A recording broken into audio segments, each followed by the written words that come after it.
Good evening. All right, welcome everybody to the candidate forum for District 10 put on by the Star Chamber of Commerce. Before we get started, we'd like to do the Pledge of Allegiance. I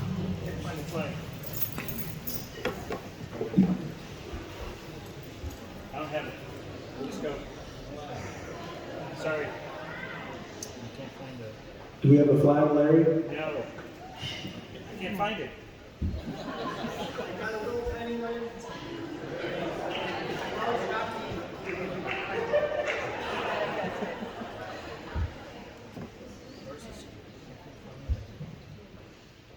Go ahead.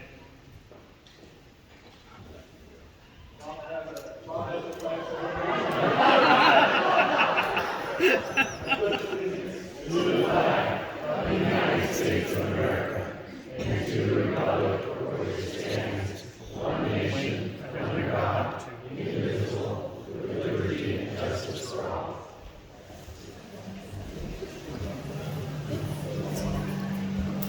And to go on right after that, Larry, will you be able to do the prayer for us?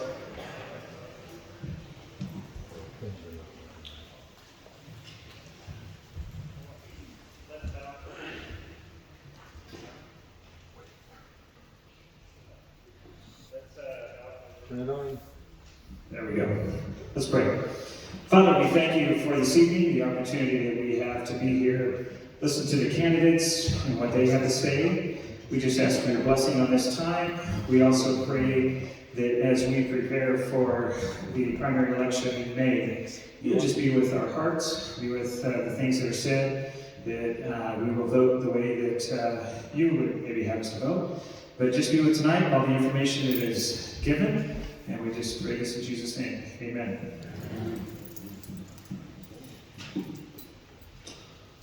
Thank you, Larry. Well, good evening, everybody, and welcome to this District 10 candidate forum. My name is Chris Todd. I'm the president of the Chamber of Commerce, and David Westfalls, our vice president of the Chamber of Commerce, will be your moderators this evening. We'd like to thank LifeSpring's church and the facilities that they have for us. I'm sure Larry's going to give us a discount, being that we forgot the flag.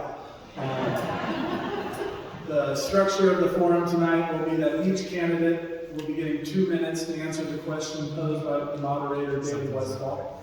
At the 1 minute and 30-second mark, you'll see that April is in the front that has some timesheets. It'll also be on the back. The questions will be in front for the audience and will be on the back as well for the candidates.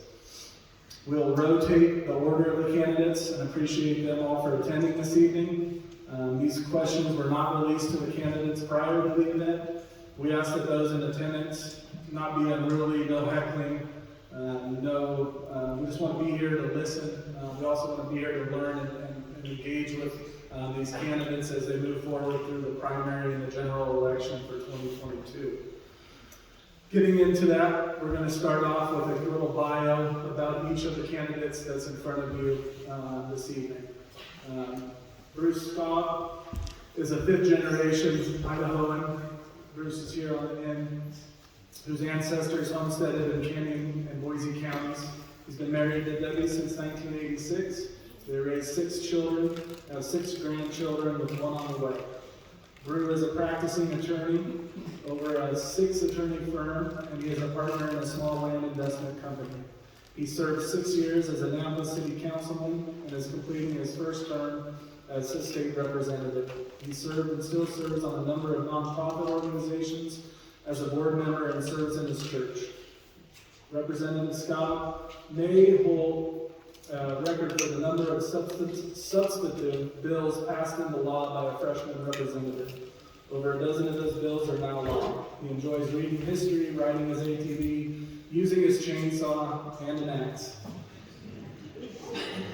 Next up is Beverly Furman. Beverly has lived in Idaho for 30 years and the last 11 years in Middleton. She spent 6 years on the Middleton City Council and now is campaigning for the House of Representatives for District 10B.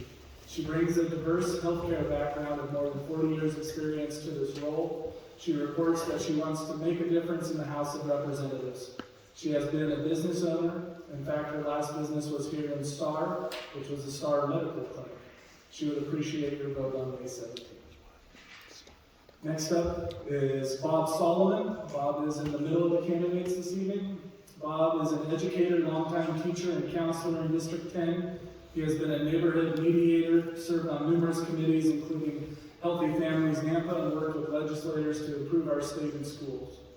He and Betty have 4 adult children, all graduates of Middleton High School and the University of Idaho.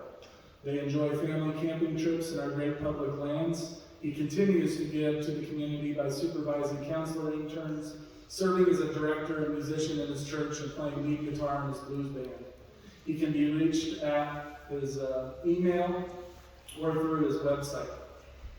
Scott Rock. Scott is right next to Bob on Bob's left. Scott Rock is a local business owner, husband, father, and combat veteran, an Idaho native. He is seeking the Senate seat for District 10 to give our district a seat at the head of the table. He is a lifelong Republican and fiscal conservative. Next to those two is Tammy Nichols.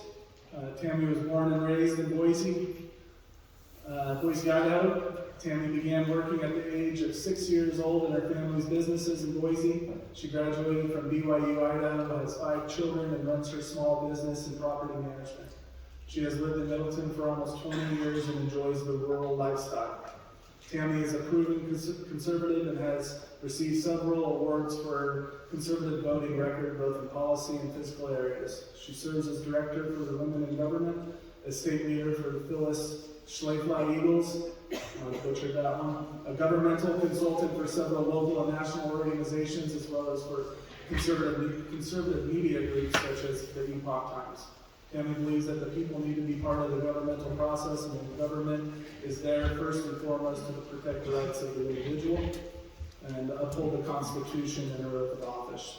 She is a lobbyist for the people who can't afford a lobbyist and wants to continue to be a voice that cares, a voice that matters, and a voice that stands for liberty, freedom, and truth. Next up is Mike Moyle. Mike Moyle was born in Rexburg, Idaho. He worked as a hunting guide before attending BYU. His father was in an accident which caused Mike to return home to help run the family farm. He helped ensure that his siblings had the opportunity to attend college. He brought the family farm into the 21st century and continues to farm today. Mike is married to Janet, and they have a blended family of 5 children and 8 grandchildren. He has always been passionate about his community. Mike has served on as a volunteer fireman and as a fire commissioner for Star, Idaho. He also served as a precinct committeeman and on the Far West Spearman Board, and is currently serving on the Middleton Irrigation District Board. He is running on the platform of tax reform and has been a huge advocate of lowering taxes with more tax cut bills passed than any other legislator in Idaho. He is known for his inspiring debate and get it done attitude. Family is number one for Mike, which is why he works so hard to keep Idaho the best state in the nation. And just a disclaimer, these bios are from the candidates. I didn't get to write all of these for them. So as we move forward, we'll hear some more background and a little bit of intros from the actual candidates. And we'll kind of go on over to, oh shoot.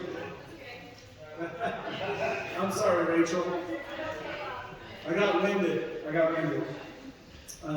Rachel is a Christian homeschool graduate, historian, educator who was raised in the great state of Idaho. She earned her associate's degree in criminal justice, liberal arts, and political science, graduating with highest honors from the College of Western Idaho in 2017, and graduated magna cum laude from Northwest Nazarene University with degrees in history and international studies in 2020.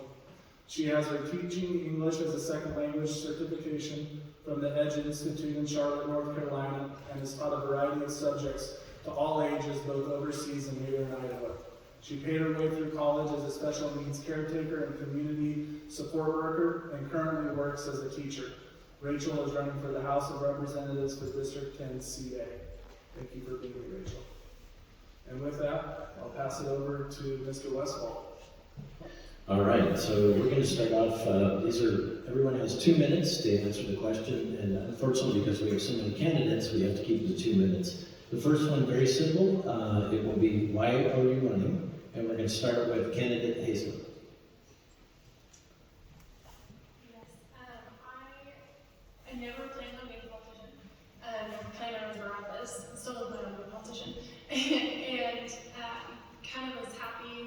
in my little corner at home and doing research and teaching. I love to teach. I love doing historical research.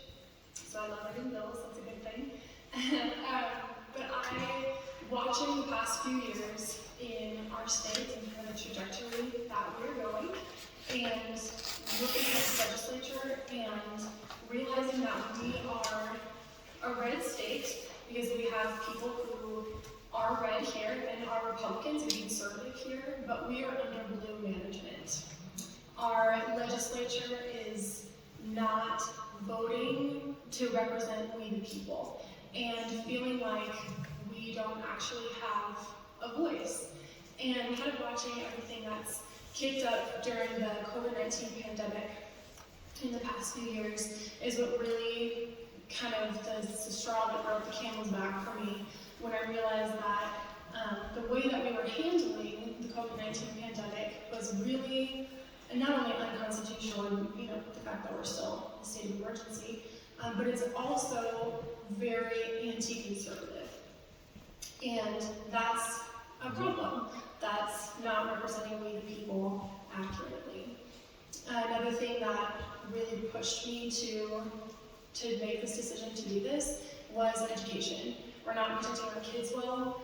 We have SEL in our schools right now, social emotional learning, and that's dangerous. And we're not protecting them academically, and we need to start doing that. Okay. Next candidate would be candidate William. Thank you. No, we're putting our eyes a little closer. First off, I want to thank the Chamber for putting this on and LifeSpring Church for having us here, and my beautiful wife for following me around and keeping me out of trouble usually. I ran for one reason originally, and it's property tax relief. Tax relief overall, actually. Iowa has some of the highest taxes in the nation. If you've watched me in the legislature, you know that I carry more tax relief bills than Iowa history, and I've lowered the taxes more than anybody else in Iowa history. Taxes always bother me. They're a constraint on the economy, they're a problem. There's some other things that I've run for and helped with also. I'll give you some examples. I always felt our elections were a concern for me and that they weren't secure. So when you go vote this year, you're going to have to show, if you go to the polling place, photo identification. That was a bill that I did. I've done some other bills in regards to elections too.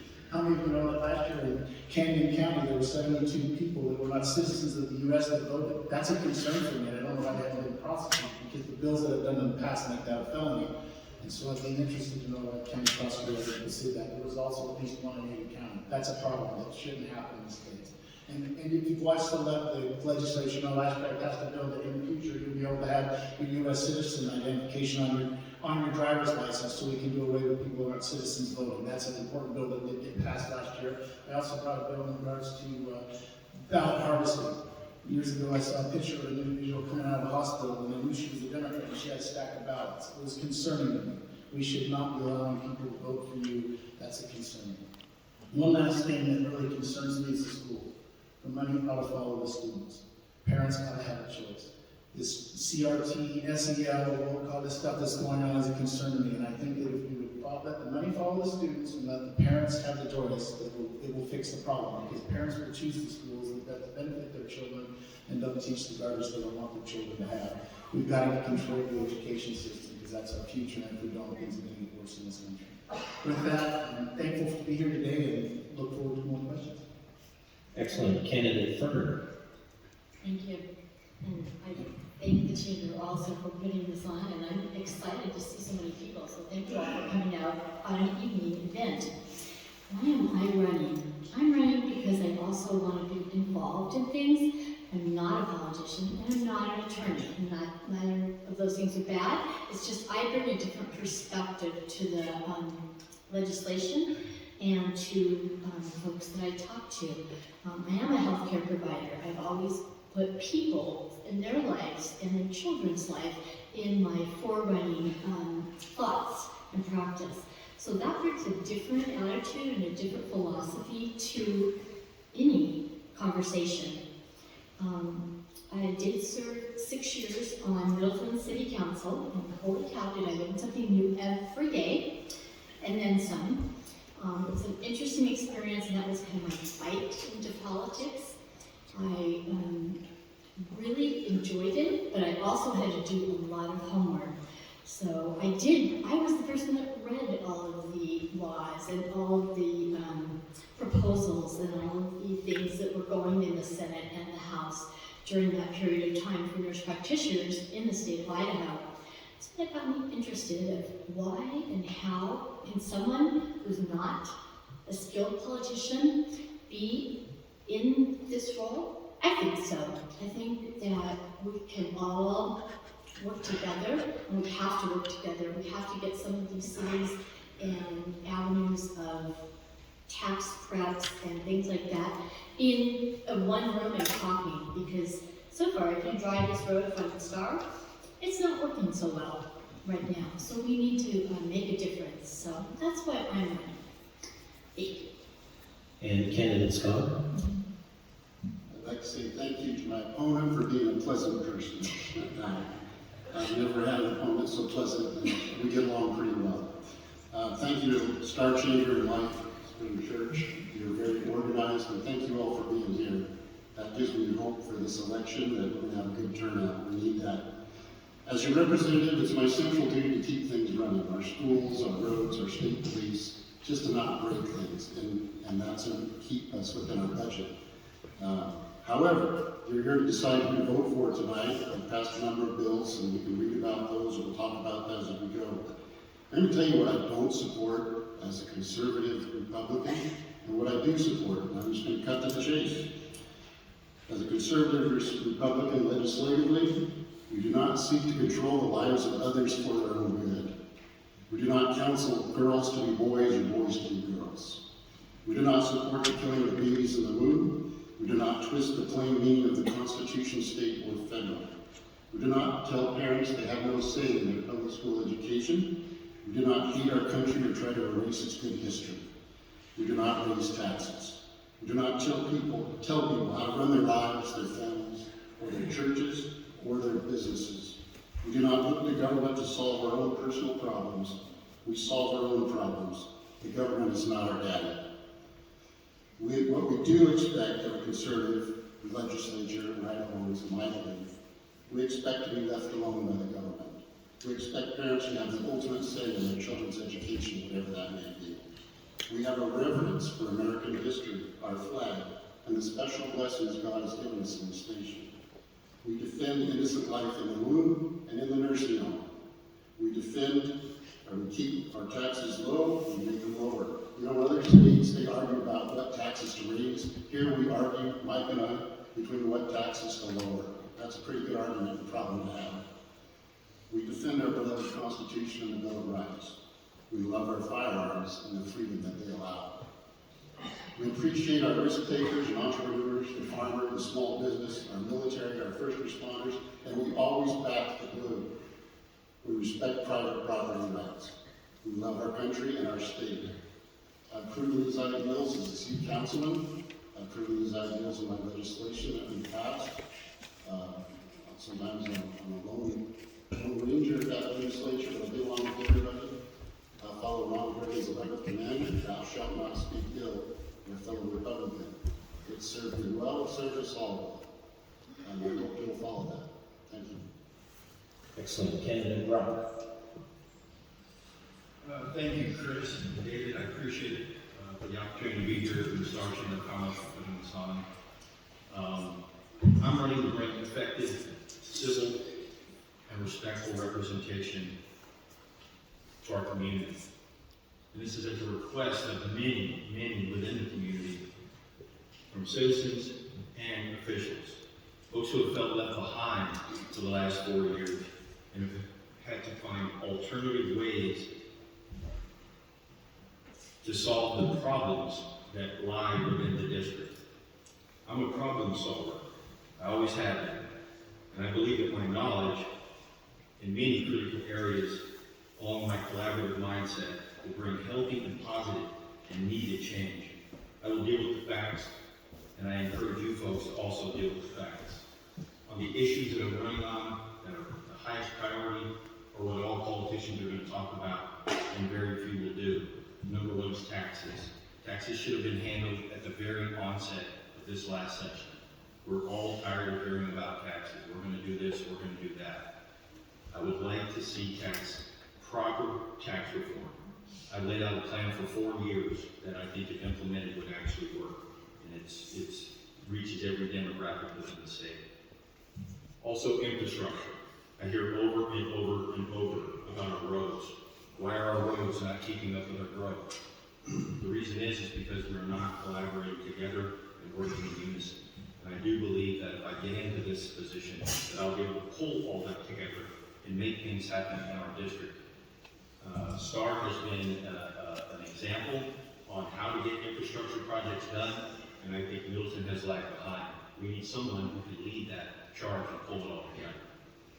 I'm also interested in our schools. So I look at schools in a very interesting way.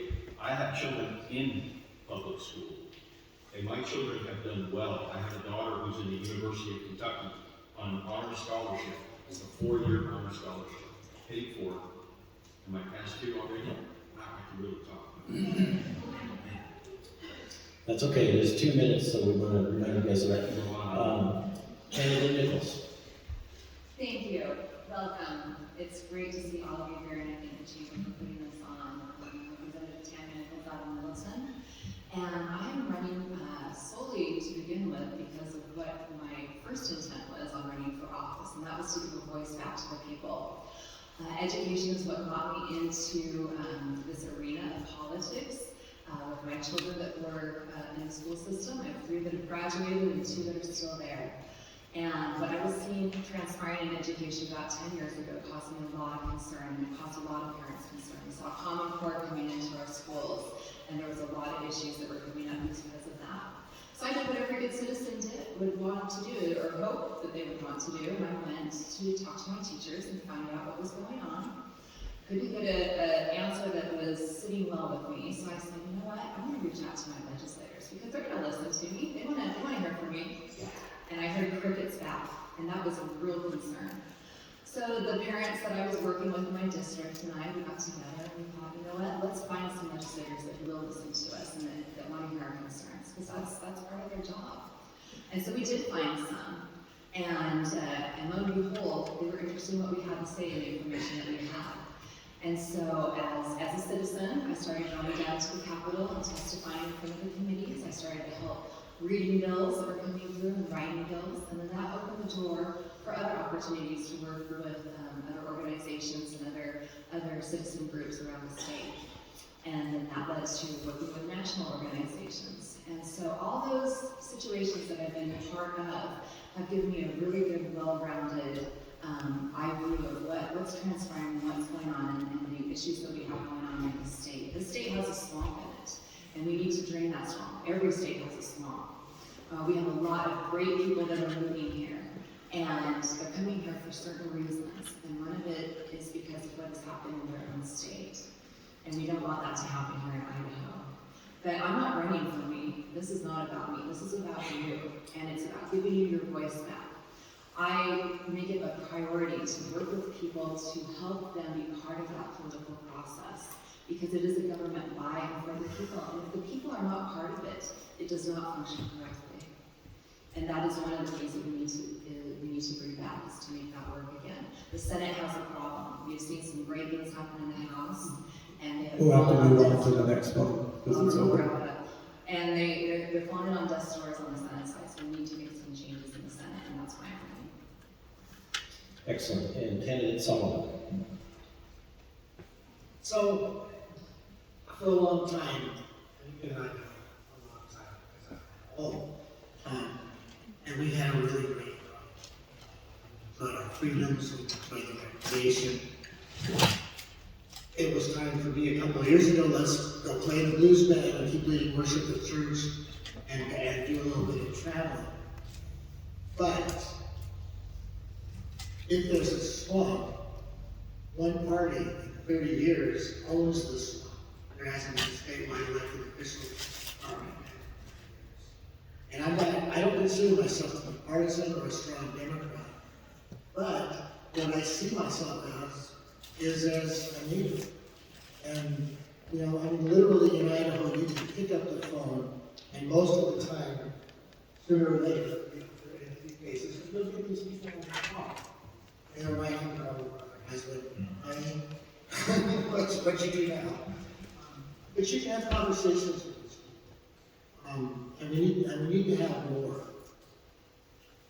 But a couple of things haven't been mentioned yet, which is one, our freedoms, I think, are not being, the freedoms that are being protected are freedoms that we already have. What have you lost? But why in the world is the government talking about, hey, you can't have birth control? And now let me go to these are the small things that they've worked really hard on doing. What about the big things?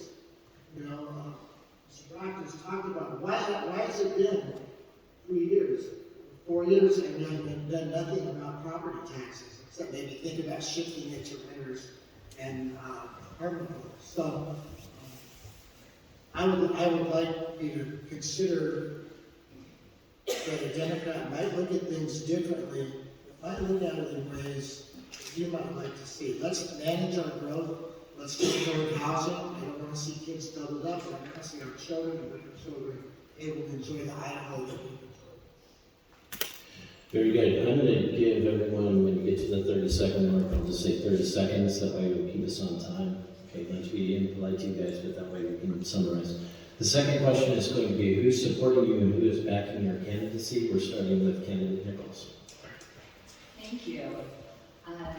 So who's supporting me and who's supporting my candidacy? The majority of my fundraising that I've been able to do, I would say about 95% of it, this election has come from you, the people. And I really appreciate the support that has donated to my campaign. I have people that reach out to me all over the state of Idaho because I'm one of the few people in office that will work with, they don't have to be my constituent. So I will work with anyone across the state. I have people that will contact me at all sorts of hours because they know I'm a night out and it's a good thing and it's a bad thing. But people know that they can get a hold of me and that even if I don't have the answer for them, they will get direction and I can help them look into the issues. So I have support from the public and from the people. And that's the support that I want. And I appreciate that support and I work hard for the people. Very good. Candidate Brock? Thank you very much for that question. As far as support and backing, there are two actual separate subjects. So on the support side of things, I have a myriad of local officials, county officials, and different organizations within our district that are supporting me. At this time, I'm choosing not to throw their names out. I don't think it really matters. So the individuals that are elected currently that may or may not be backing a candidate really does not have a ton of sway. So the support from the community has been overwhelming for me. It's actually kind of brought me to tears a few times, simply because of how many people have come to me with their issues and think that I may be able to help them solve it. So it's very humbling. As far as the backing, that would be financial. And on the financial side of things, it's pretty easy. It's me. I have had people donate, again, which absolutely blows my mind. I'm a candidate that has never asked for money, nor would I. I come from a very humble background, and asking for money is just something I do not know how to do. But people have donated. You wake up and you see money showed up to your campaign, and it kind of just takes my breath away that people are willing to do that. So my understanding is it's the feeling of ownership and that camaraderie, and I appreciate that. I'm backed by myself and my community. That's really where I'm backed. There are no foundations, there are no PACs, there are none of that backing me. I have no one controlling me other than the folks that are within our district. Candidate Scott? Thank you. I apologize for going over time. I saw the time up there, but I didn't see the little negative mark. Supporters include my wife, over here in the third row, Debbie, my doctor, lots of farmers, the Fraternal Order of Police, the Nampa Police Chief, the Nampa Fire District Chief, the Idaho Chooses Life Organization, the Pro-Life Work, Representative Ben Adams, Representative Brent Crane, and some others, several business owners, city council members, my our friends. Okay, candidate Ferner. Thank you. Supporting me, so far, I've chosen not to accept the donations that have come to me. I had several big pharma companies that wanted to support me, and I struggled with that a lot. I don't want to be accountable, or even the appearance of being accountable to some big drug company. So I've chosen not to do that. I've done financially all myself, and I will continue to do that. Supporting me in people is our fire department, police department, teachers, several county officials also, and I have a large support group in the healthcare and nurse practitioner group. Thank you. Candidate Moyle. Thank you, my family, my friends, my neighbors.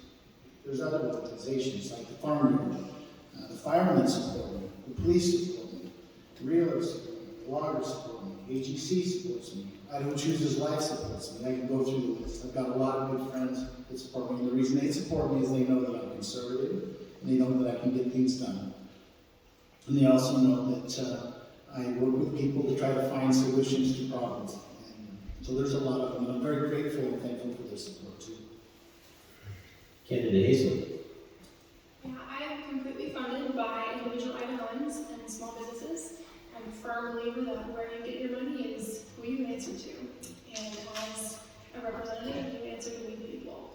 So I am funded by the support of the community, and it has been completely overwhelming to see how supportive the community in District 10 has been. I always say one of my favorite donations that I got was $7 in quarters. And I loved that. It was a young woman who we spoke for a long time, and she was just so fired up, and she was like, oh my gosh, this is amazing. And yeah, we do need to protect conservatism. We do need to bring conservatism back to our state. Here, this is all the money I have. And it was $7 in quarters, and that will forever be my favorite contribution. So I've been really, really grateful and overwhelmed by how much the community has turned up in prayer support, in putting up signs, in sign waving, in door knocking, all those good things, as well as financial contributions. Very good. Candidate Sullivan. So my toughest sell is in front of us right now. And you know, I can't go in, I'm not going to do this. I want other people. I tried to get some friends to run that care about this. And finally, I realized it was me. And we talked long and hard about it because we have plans and things that we want to do that are for ourselves. When I said that and thought about it, the notes have talked. Scott, we've talked. But I think we need something different. Something that's, that hasn't gotten done here is look at the faces. The people that we pass laws for, they affect them. That woman who's going to have to make a tough decision before even 6 weeks are up when she might keep the baby. Maybe the fact that I've been pro-life until some of this legislation has come out, all my career. But now, we've made it something else. If we're really pro-life, we're going to do the things that economically incentivize. That's what government does, we incentivize people to do what the desired behavior is. 30 seconds. Which brings me to, you guys got $6 million out of childcare that would have gone for daycare, something that would have kept a woman who had this situation out of poverty so that she could go and work and have her kids taken care of. So now that would be supportive. How about the guy that can't get daycare because it's $1,000 a month? How about the $28.50 an hour electrician in the same boat that can't afford to have a house? Thanks, Bob. The teacher who stood up in a meeting, I was not long ago, said, okay, we got the salaries. David, let's move on to the next. Thanks, Bob. Sorry. Okay, excellent. The next question is going to be, in your opinion, what do you feel would be your primary role in your position in the state government, starting with candidate Scott? Thank you. My primary goal coming back to our legislature is pretty important. We'll probably lose 35 of our 70 members in the House of Representatives. I was asked to run for the Senate by a couple of senators, and I told them, no, it's too boring and the carpet's red over there. So I'm staying on my side. But that gives me a lot of influence from my new district, District 10. Formerly I've been in 12, but the line's moved for all of us, as you know. And so there's a good chance that whoever the speaker is will put me in either chairmanship or vice chairmanship. And then I have influence over the new people coming in, simply to show them how to pass bills. And by the grace of God, I've learned how to do that these last 2 years in passing some bills. So my role is first to represent you. I represented my community of Nampa because that was my district, and whenever there was a city issue, I would call my mayor and the council as my elected representatives and say, what do you think on this issue? And I would get their perspective. We agreed most of the time, not all the time. Or I'd check with my fire chief or my police chief. I would text them immediately, even while I was in committees, and what do you think of this bill? They'd tune in and watch and let me know. So I'll do the same now with Nampa and Star and Middleton, to their mayors and to their city council members. So my job is to represent you primarily. Very good. Candidate Nichols. Thank you. So my job, I see it very, very similar to what Representative Scott was saying, but I want to also be a mentor to those that are coming up. There's going to be a lot of changes in both the House and Senate, and it's going to take some good leadership and good mentoring to be able to facilitate good representation. I also want to see more citizen involvement. I encourage people every session to come down to the Capitol because it is a house for the people. It is the people's house, and they should be there. But I want to make sure that they aren't just there twiddling their thumbs and listening to what's going on. I want them to be involved and to be part of that. Again, part of that system of government. I want to help bridge the gap between the House and the Senate. We have this weird camaraderie that takes place every session between the House and the Senate. And so I think that if we can get the House and Senate working better together, then we can get some better things transpiring for the state of Idaho, for you, the people. And then I also want to be able to just help represent this new district that we have. This is a great combination of both Ada County and Canyon County in its finest. And again, with all the people that are moving in here, we have some great opportunities ahead of us, I think, if we can do it right and do it well. So I want to really be involved and am involved in a lot of the different things that we're doing currently. I've had several meetings with our mayor of Nampa and city council members and commissioners that we discuss all sorts of different things that we see coming down the pipeline and things that need to have addressing and taking place right now. But first and foremost, again, I want the people to be involved and I want them to have a seat at the table and good representation. So I will continue to make sure that you have a voice. Very good. Candidate Hazley. Yeah, the role of a legislator is to uphold the Constitution and represent the people. I've talked to literally thousands of people in the past 2 months that have continually said the exact same things to me. They said we're not being represented for our medical freedom, they're not being protected, our liberties aren't being protected, or we're not being represented in education, we're not being represented in taxation, and that needs to stop because that is the role of our legislature. They work for us, and this is supposed to be a citizen legislature by the people, for the people, and because of the people. So it's important that we get back to that. Candidate Moyle. Thank you. The role is to lead and solve problems. And I think one of the problems we have is sometimes there's misinformation over the problems. Last year, I brought a bunch of people together from Farm Bureau, the businesses, everything else, cities and counties where there are more counties and cities. And we passed the biggest property tax in our history. You don't know that, you don't hear about it. This year we passed 3 more property tax relief bills to help pay that. You don't know that, you don't hear about that. The first bill out of the session this year was the largest tax cut in our history with income taxes, but you don't hear about that. So I think my role is not only to lead, which I can do, not only to bring groups together, which I can do because I've proven I can get things done, but I think that my role also is to do a better job of informing the people that's really going on. I see some of the information that's passed out by people that are running, and I sit there and go, that's not what happened. And I see people talk about the bills, they're not being truthful. You know? What's the scripture? Thou shalt not bear false witness. It really bothers me when I see what's going on. So I think my role is to do a better job, just so that people understand what's really going on in the legislature. Representative Dicker brought up a good point. If you've watched the legislature, the House is much more conservative than the Senate. We get a lot of those bills done, they don't get to the Senate. And I think my role is to do a better job of communicating with the people, not only leading and finding solutions, but communicating with people so they know what we really are doing, what actually is going on, because I think there's a misinformation. Very good, Candidate Sullivan. I'm a counselor. I'm a school counselor. So I act a little weird because I spend a lot of time talking mostly to middle school kids, but I also talk to adults, families, couples. And what I tend to do, and this is the role of a counselor, is I bring people together to work through how am I going to do this? What's my best way? So I represent that person and help them become their best self. I've sat through, I don't know how many, 35 years teacher.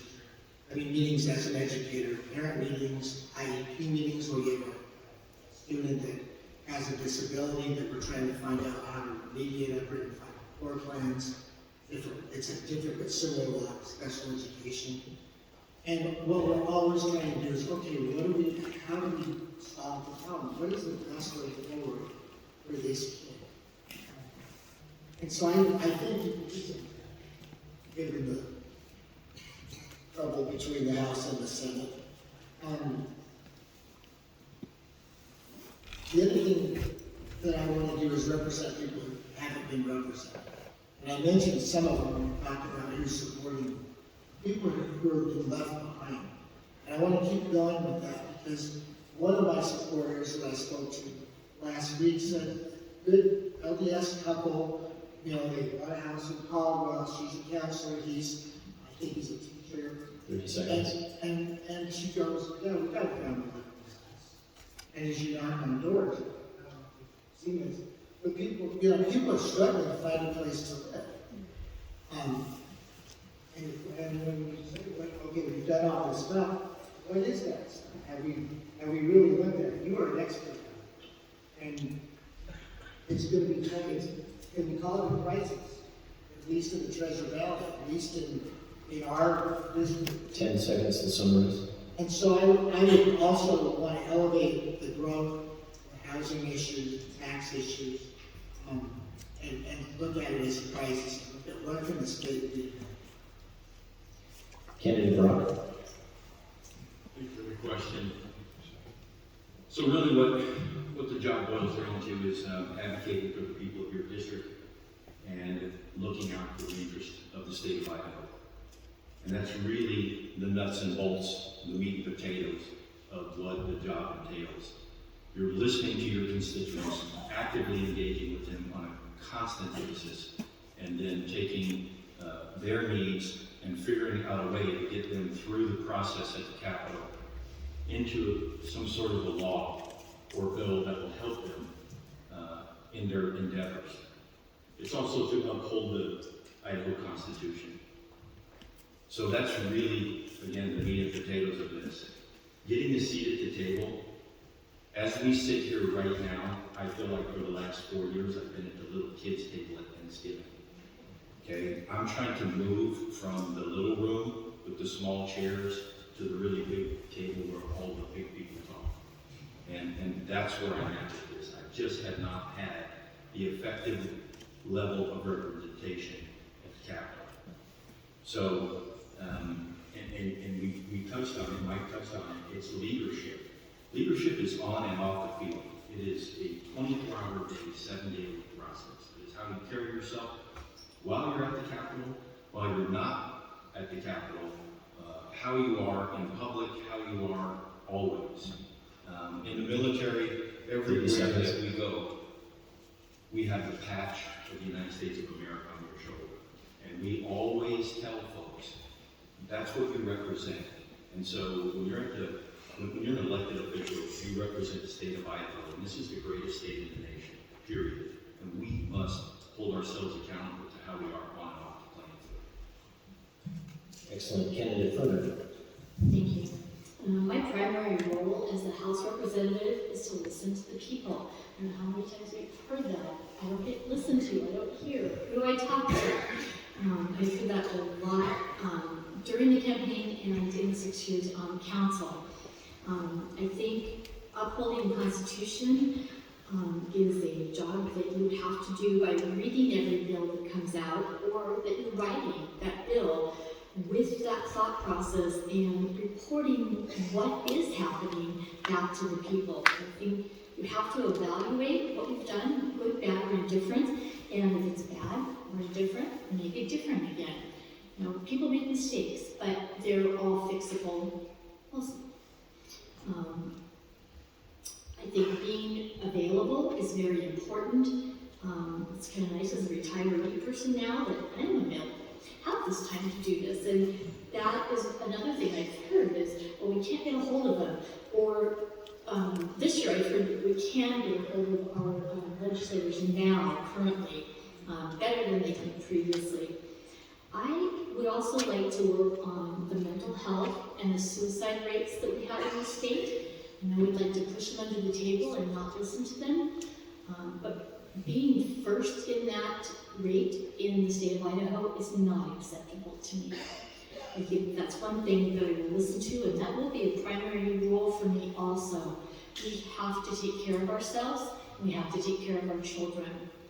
I think putting logic and common sense back into places where it belongs would be a great idea for me to do. 30 seconds. Thanks. Very good. Excellent. Candidates, what is the difference between you and the other candidates running for the same seat at the same position? Starting with candidate Brock.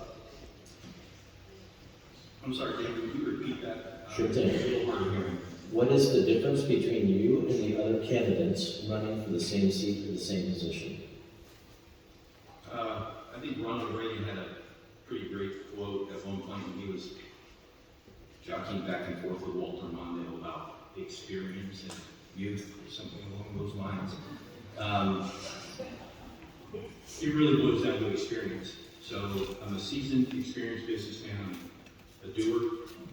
I know how to get things done. I know how to build teams. I know how to ask for help when I need it. I know how to lead the way when it needs somebody to point that direction.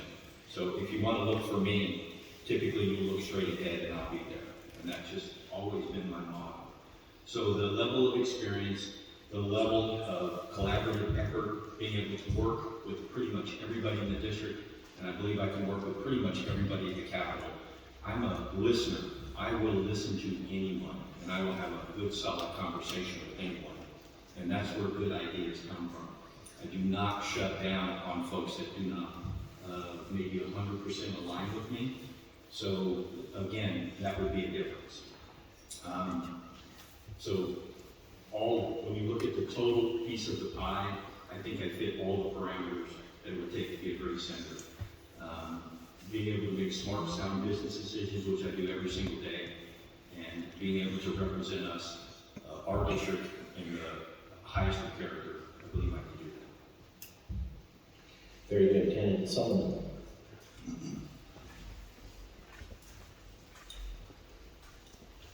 Well, I'm a Democrat.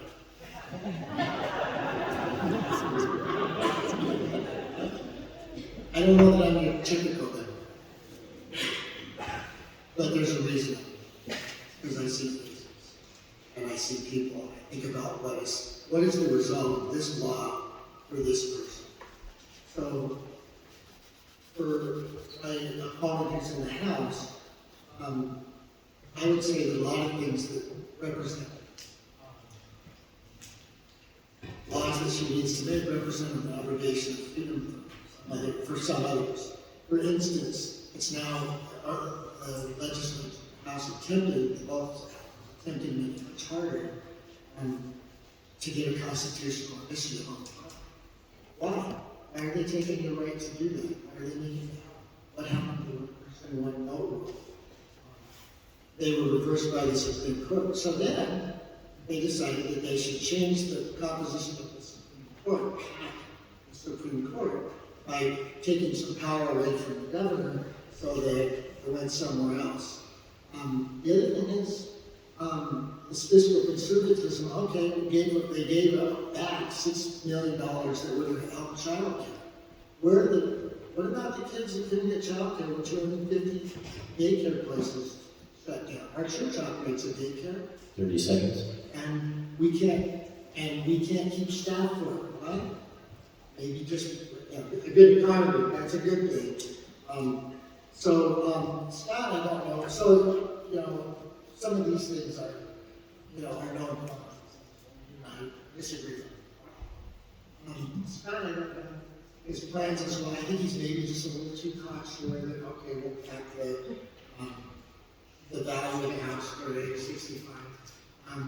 But I do like what he has to say, some of the things. 10 seconds to summarize. And Okay, anything there?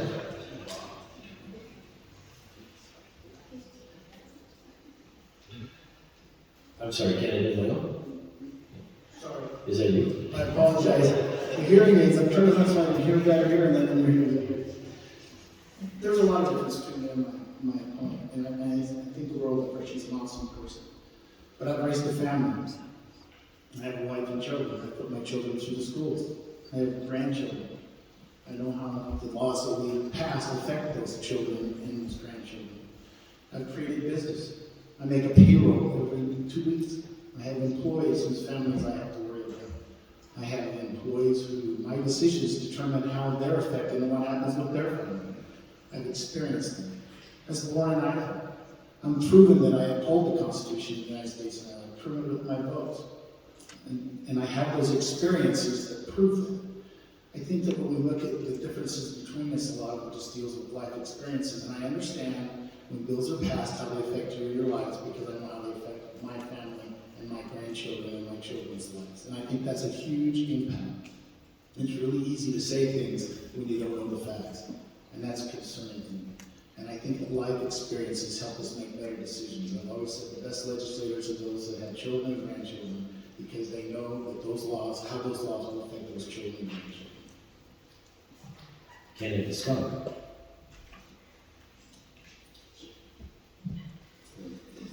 I don't have a hearing aid, but my wife says I need one.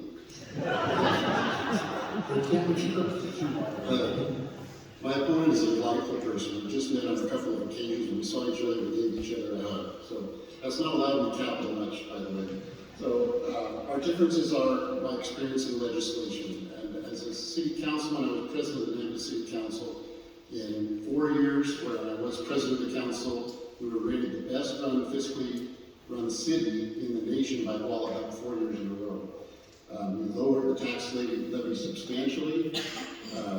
When I took over, I was upset because of the debt by what we had urban renewal in our city, and we fired every member of the renewal board my first time there, and I led the charge on that so we could make the changes. I deregulate wherever possible. That's what my bills are, if you study those. House Bill 590 is the only bill that I've seen in the last 2 years that's actually going to eliminate some state jobs. And it keeps the bureaucracies out of our lives and private contracts. I drafted that bill, and no bill is done by one man, but we all worked together to get it. That was my bill. Another bill, 575, well, did you know we could build a courthouse or a jail in our county by just the vote of 2 commissioners on a long-term lease, and we have no say in how much it is? It could be 200, 300 million. We're going to stop that. And now, pass this bill, they have to get a vote of the people, you and me, at least 50% plus one, before they can put us on long-term lease debt. Those are the kind of bills I do. I chip away at the powers of government, and I'm running out of time. I don't want to pass time again. Appreciate that. Candidate Furner. Thank you. I'll try to stay within my 2 minutes too. I think between myself and Representative Sawyer, I think a lot's different. I had blonde hair, he's got blonde hair. Okay. I'm female, he's male. just in case you didn't pick up on those subtleties.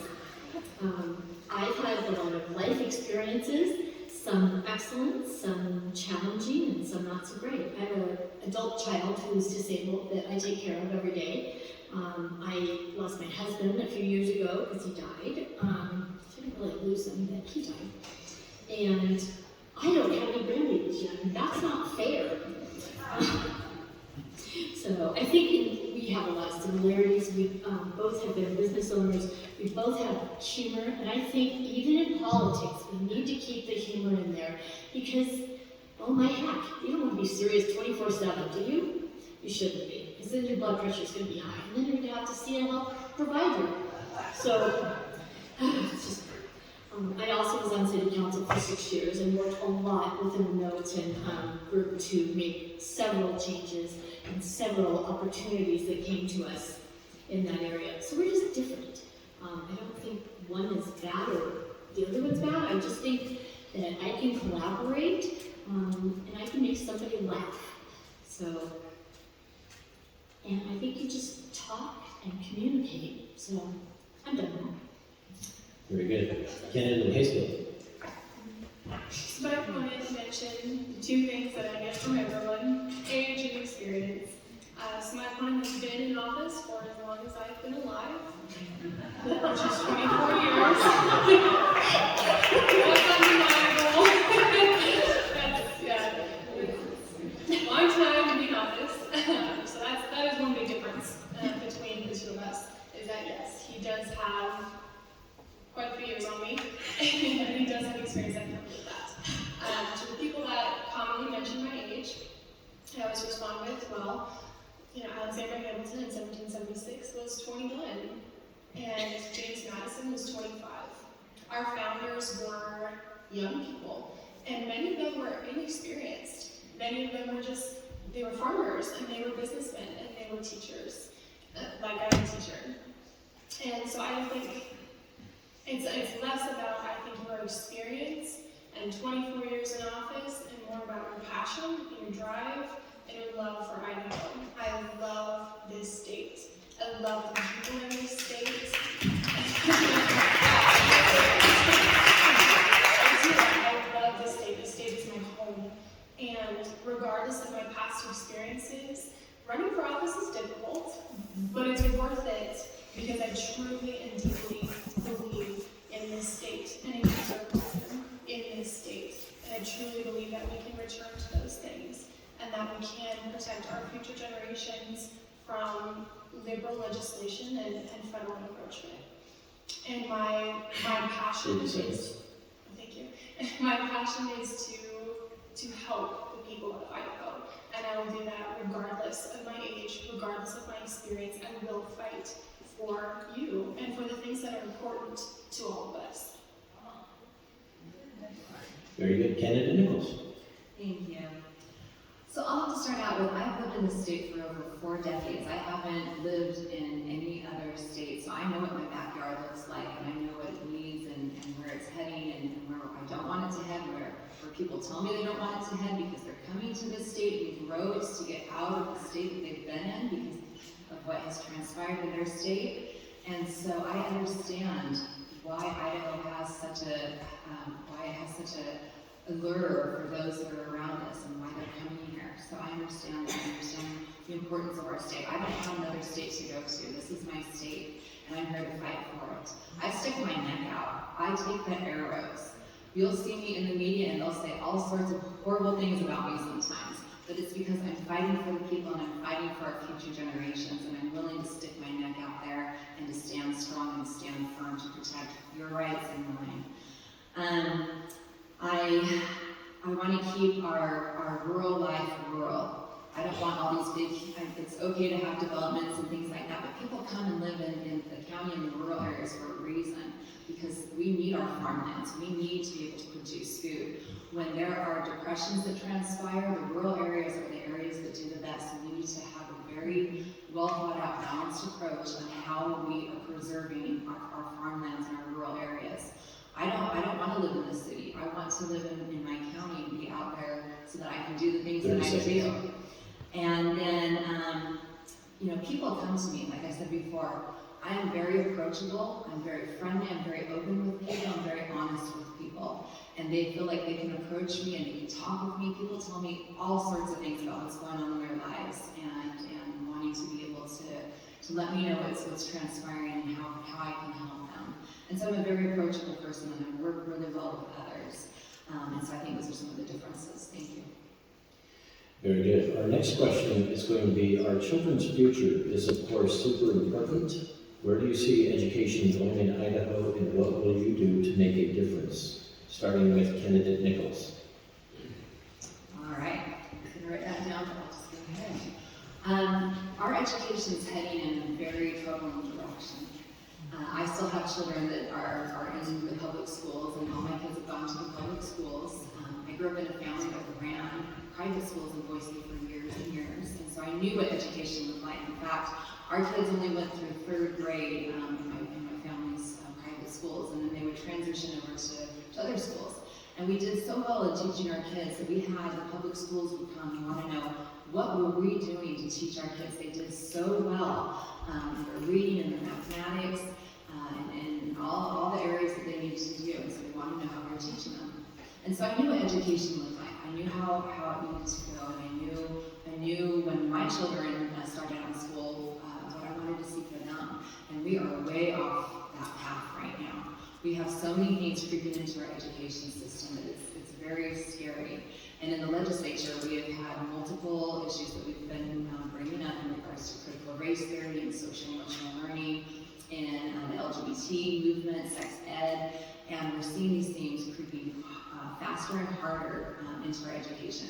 So we need to get back to the roots. We need to get back to real education, real learning, and allowing teachers to actually really teach. I really do believe in school choice. I think parents want school choice, and we need to be starting to fund students and not systems. And continue to work and fight for that opportunity for all of our children to be able to have school choice, and for parents to be part of that. Parents are not terrorists, and I want to be back there. Parents are not terrorists. They have every ability to be able to know what's happening in their children's education, because they are their primary supporters, not the government. Very good. Kenneth Brock. Appreciate it. So, in education, as in all problem solving, I try to work off the facts. The facts for me in my longtime district, MSD 134, is that my children have received a solid education. As I stated earlier, I won in college with an academic scholarship in Middleton High School. I do trust my superintendent, my school board, and my teachers, many of whom are my friends.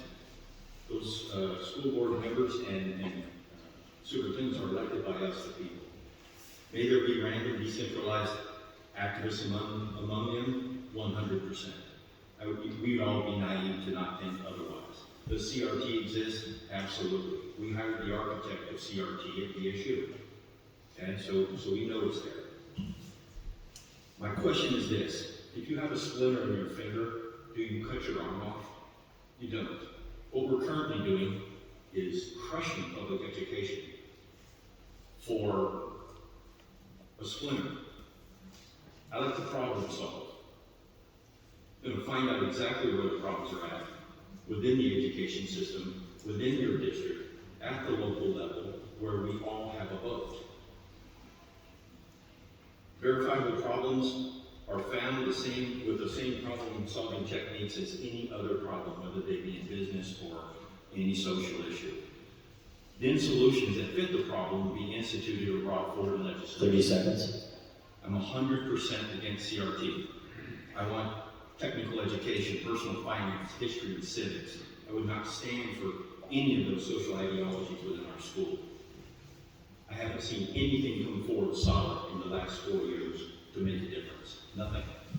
I will get it done. Nothing has happened in 4 years but talk and rhetoric. I have not seen any tangible changes. So this is about how to effectively solve a problem, not how to create fear. 30 seconds to summarize. Thank you. Excellent. Candidate Solomon. So I've had the mostly joyful career at being in public education for 35 years. I started out as a teacher here in Middleton at the middle school. Moved over to Marshall and I became a counselor. I was there for 3 years. And then I spent 21 years in pension. And my kids all grew up in these, they came in at lunch at the middle school. And I'm just looking for the Connies and the radicals and the Parkinsons. You know who I worked with? People who were trying to raise families, older people whose kids had grown up, young people that were coming into the system. And suddenly, this talk has come about stuff that we never dreamed of. I didn't even know what CRT was until a Republican extremist said, you know what, we can get this in as a wedge issue. I'm sorry, I realize it's doctrine for some people, but it's not being taught. And when McGeehan had her committee, which did not include teachers, they also looked into it and they found, oh, we didn't find it unless maybe it's isolated. Dorothy Moon running for statewide office knows that it exists, but she can't say where. So, but I did, and now they've tied into SEL, social and 30 seconds. learning. Think about this. Here's what social emotional learning is. Stranger danger for little kids. How do you make a friend? How do you keep a friend? How do you prevent bullying? I have no idea where this legislation and this stuff came from, or this thinking comes from. And I want to know more. I mean, if it's happening, I'm indoctrinating because kids need to learn the Pledge of Allegiance. 10 seconds to learn summarize. how government works, and we need to indoctrinate them there, and we need to teach them the truth. Other than that, we need to be good kids and good.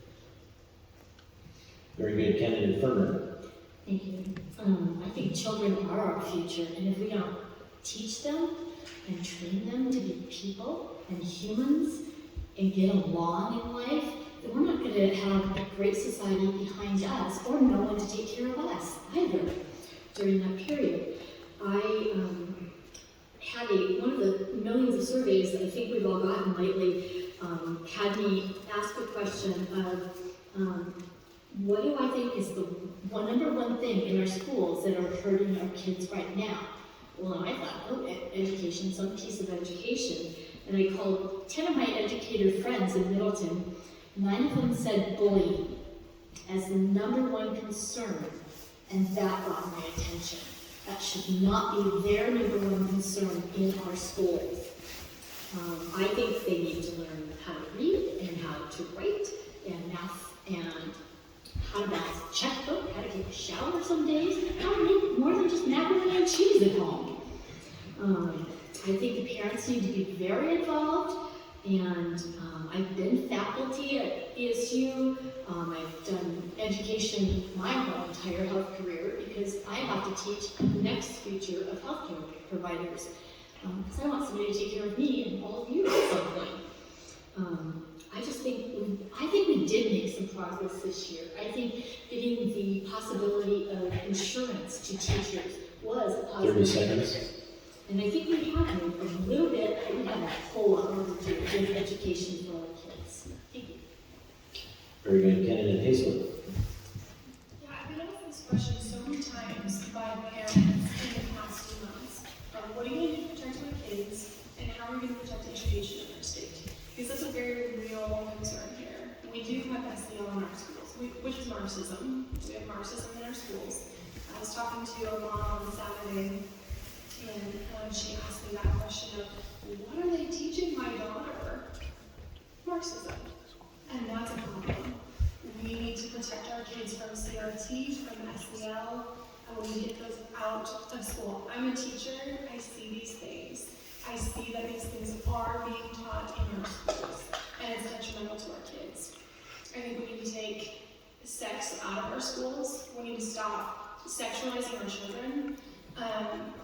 Regardless of homosexual, heterosexual, it all needs to go because we're creating a problem for our kids. And I think that's partially why we see higher teen pregnancy rates, we see higher suicide rates. You're giving inappropriate information to these kids that can't fully process this disinformation. I think we need more curriculum transparency. I've talked to so many parents recently that say, we can't actually go in and see what our kids are being taught in school. What are they teaching our kids? We don't know. And that needs to stop. I think education, especially in our country, but in our state too, has gone 30 towards seconds. a very dangerous path. Wasn't it Hitler that said, if I can get your kids, I can get your country. And so we need to be protecting our kids, and that starts with education. And school choice is really important. Very good. Candidate Scholar. I'm a proud product of the Idaho public education system. I'm very grateful for the opportunities it's given me in this life. It's not my strong area legislatively, though, even though my father was a school teacher, my grandmother was a school teacher, my late uncle was a school teacher, and I'm wearing his watch from 1950 tonight. Missed them all. I wish they were here to give me advice. But right now we are teetering on a point in our education system with a lot of just flat strange ideas. Gender studies. I'm too old to understand why we even have that as a major in college. We have K through 12, the junior colleges and universities. As a legislator, really, my only real say is the budget, the power of the purse. So I voted no on our universities the first year on their budgets. And I said to President Trump, who's very responsive when we call, I said, just give me 2 sentences to say what you have changed so that I can vote for your budget this year. Well, we did some studies. This stuff really isn't happening. But you know what? The Hate America crowd has been around since I was in college. It's just grown a lot stronger. I was president of Students for America that I started at college at University of Idaho a long time ago. Kind of take this garbage on way back then. But it's gotten worse, and it's a concern. I want to support our teachers, especially K through 12. I voted yes on the budgets for junior colleges. They do a great job, and they're helping teach people to get jobs. I went to college in Southern Idaho, helped me a lot, and I meet with one of my old 30 seconds. professors soon. 30 seconds. So in the future, it's going to be up to who we elect, and the governor's an important person on that issue. And as the bully pulpit, so to speak, on where to go, is that we look at the university education as, oh, they just do that in their ivory tower and that does no harm. Or you look at some of these things and say, this has to stop. And I'm on the this has to stop team. Things have to change. I just want good engineers. 10 seconds to summarize. That type of things. Thank you. Very good. Candidate Moyle. Thank you. The last few years, we've seen historic funding at the state level for our schools, for our college universities, and K through 12 in particular, especially K through 12. With that added money comes added responsibilities. I think some schools are doing a good job, but I think others are not. There's a real concern with our citizens now as we see sex education stuff, the CRT, all this stuff that's being taught to children doesn't belong in schools. It doesn't belong there. And I think you're seeing a push now to stop some of this. You've seen some of the stuff the legislature has done. One of the things that my opponent attacks me on was we gave the parents the ability to control that curriculum. Why is that important that the parents control that curriculum? Do you want Common Core shut down our 12? Try to do that math. I could do it. We need to give parents more control in the education of their children. One of the other questions is, what do we do to make a difference? I will continue to do what I'm trying to do, which makes the money follow the children. If you want to take your child to a private school, you should have that option. But the money should follow that student at that private school. If you want to homeschool your child, there should be help for that also. What we have now is the one-size-fits-all, which causes a problem because you may take your child to a private school, but the school is making money on the other side. The money needs to follow the child, and they are going to school choice. You ought to have the decision where your child is. You ought to have control of what your child learns, and you ought to have control of what's going on in the school. And I think what's going on in society will help push that too. I think you saw the House of Representatives this year do several bills to accomplish that. We couldn't get them across the finish line because we had some issues on the Senate side. And I think that after this next election, you're going to see some Senate changes which will help us accomplish those goals and get them to the finish line. So with that, I firmly think that the answer to all of this is get the control back to the parents where it belongs. Excellent, candidates. Very good. Our next question, obviously, Idaho, one of the fastest growing states in the country, with growth, infrastructure is always a concern, water, roads, finances, etc. What do you propose to help the infrastructure of our state? starting with candidate Furman.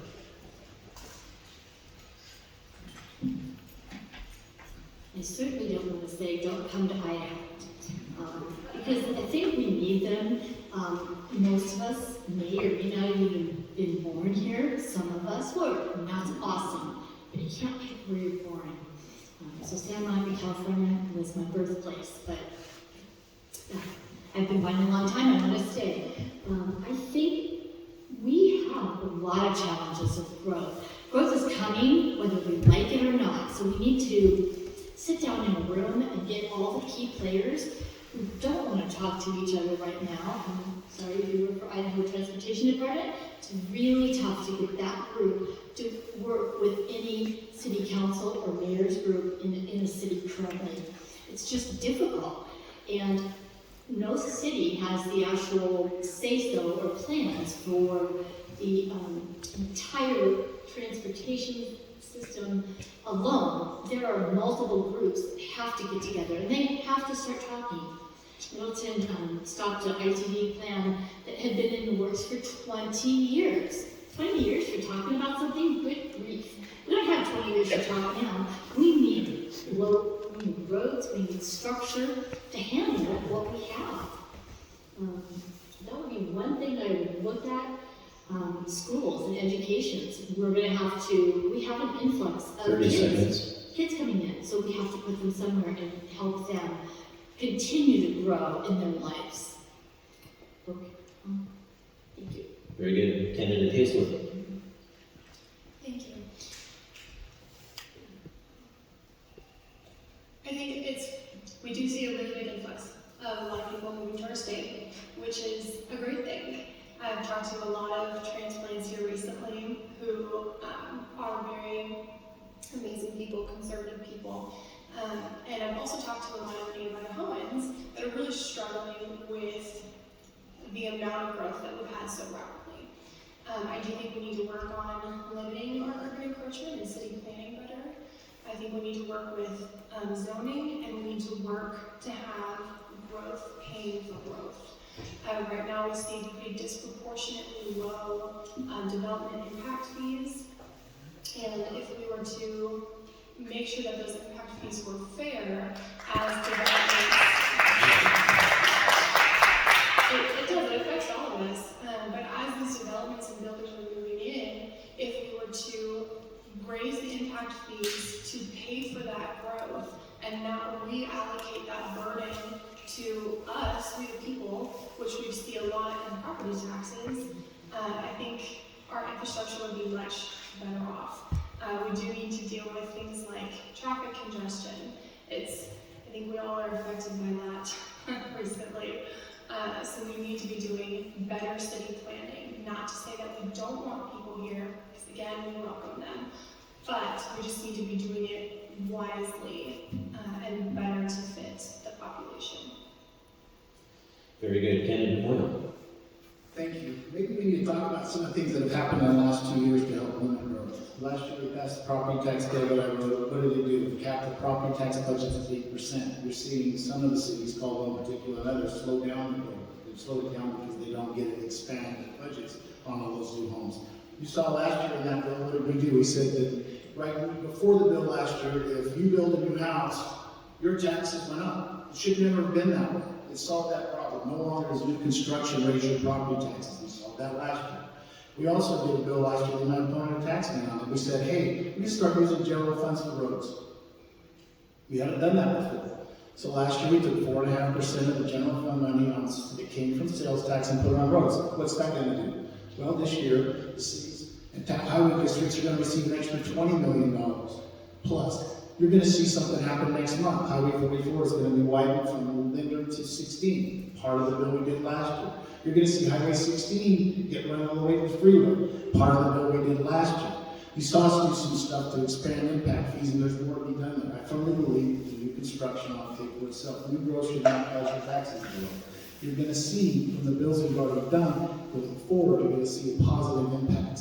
What can we do going forward next? We still need to raise those impact fees. We still need to have new people paying for what they're causing on the rest of us that have been here for a long time. So there's more changes that we can do there.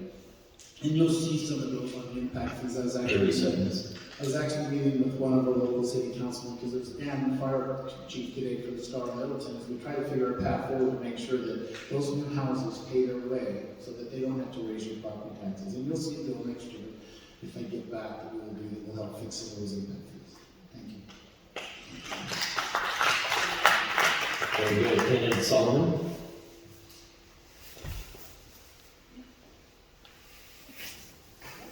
So, I've talked about the challenges throughout the night. People double up. So, impact fees are part of the solution, so are local option taxes, so that it's prohibited by the state.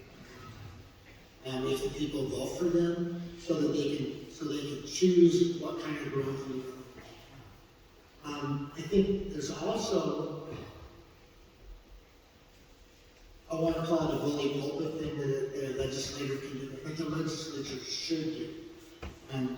Last year's crop tax was super complicated. It was given with a take it or leave it, and a lot of the municipalities got over their scrutiny. And a lot of them had developers that could figure out, okay, what does this mean that we can only get 90% of the new development?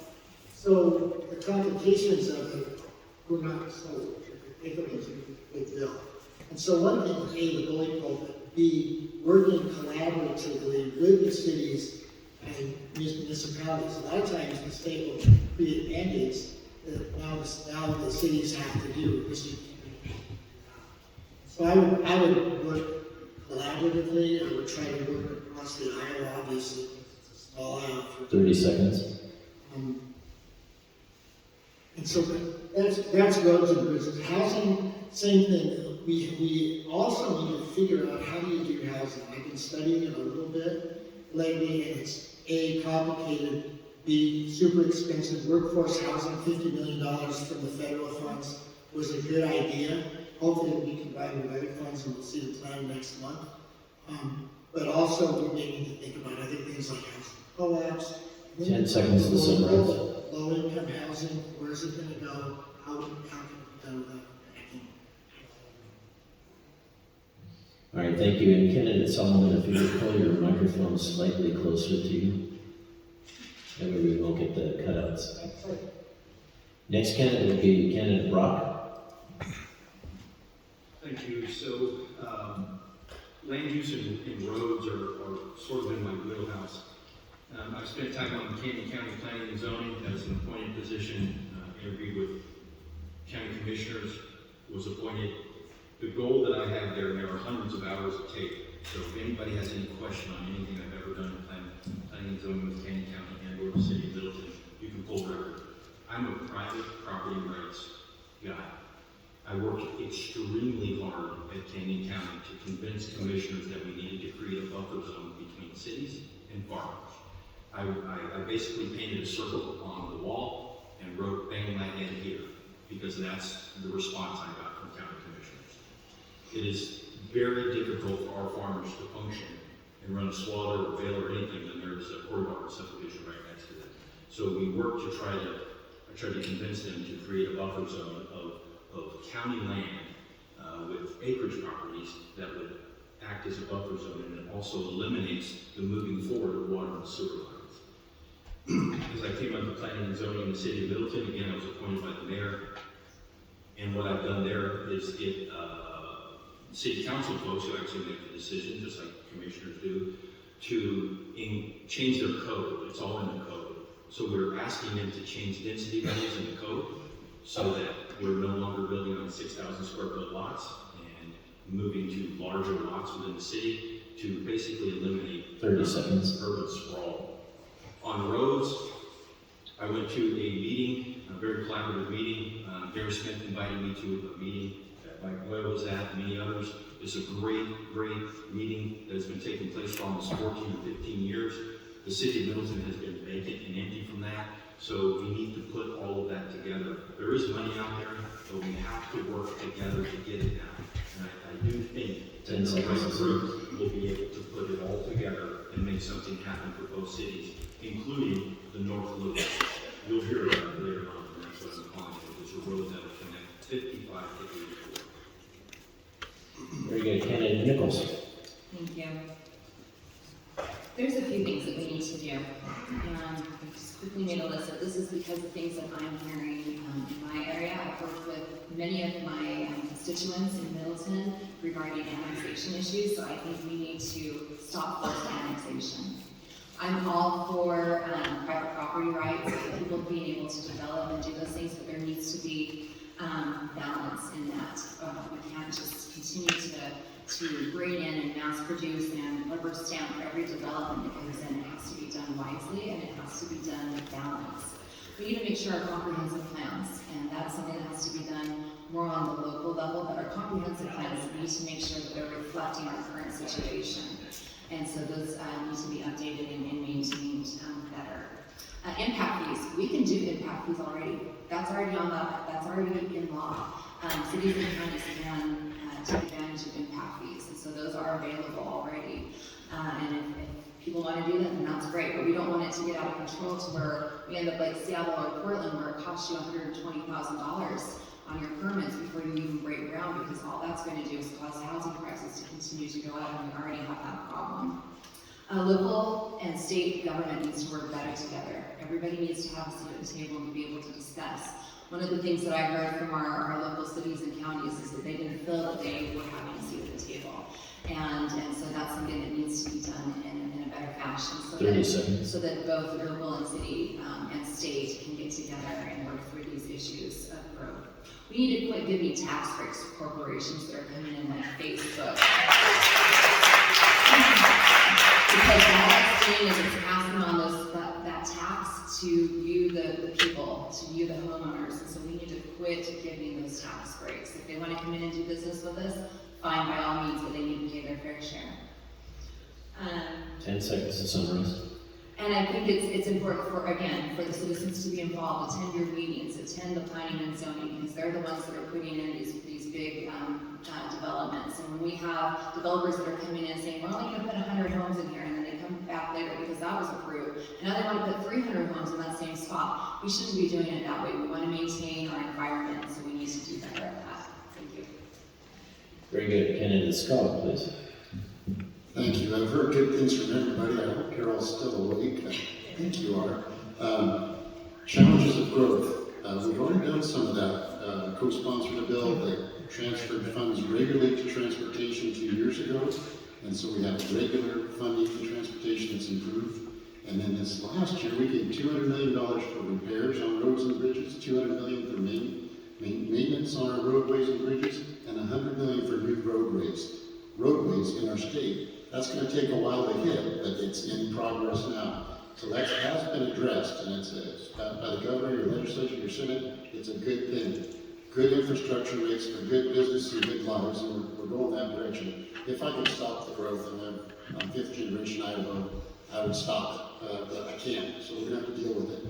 I want to keep Idaho red and make it deeper red, because we've got to keep our Idaho values the way I was raised and the way a lot of you were raised wherever you're from.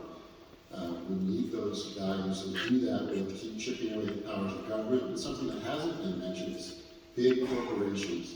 They sway with a lot of power when they come in here with these big companies, and I don't like how they're doing it. That's a discussion for another day. Lower taxes, let the free market work, nick government powers where we can, and watch out for those great big worldwide corporations coming in our direction. We have to watch their powers. I have some ideas for that in legislation next year. Very good. Excellent job, candidates. Our next question, obviously, taxes are a huge issue in our country right now. Property taxes and taxes in general. What would you do to battle this? Starting with candidate Nichols. Yes, this is an issue as far as taxes in general, and it doesn't just include property tax. We have several ways that we can bring immediate tax relief to the people of Idaho. I helped on 2 of those bills this last session. I co-sponsored a grocery tax repeal bill with Representative Ron Nate. Not even that long ago, a few years ago, grocery tax repeal passed the House and the Senate and went to the governor where he sat on that piece of legislation and did not sign it into law. He was a day over what he was allotted at that time, and it did go to court, and the court basically gave a slap on the wrist and said, don't do it again.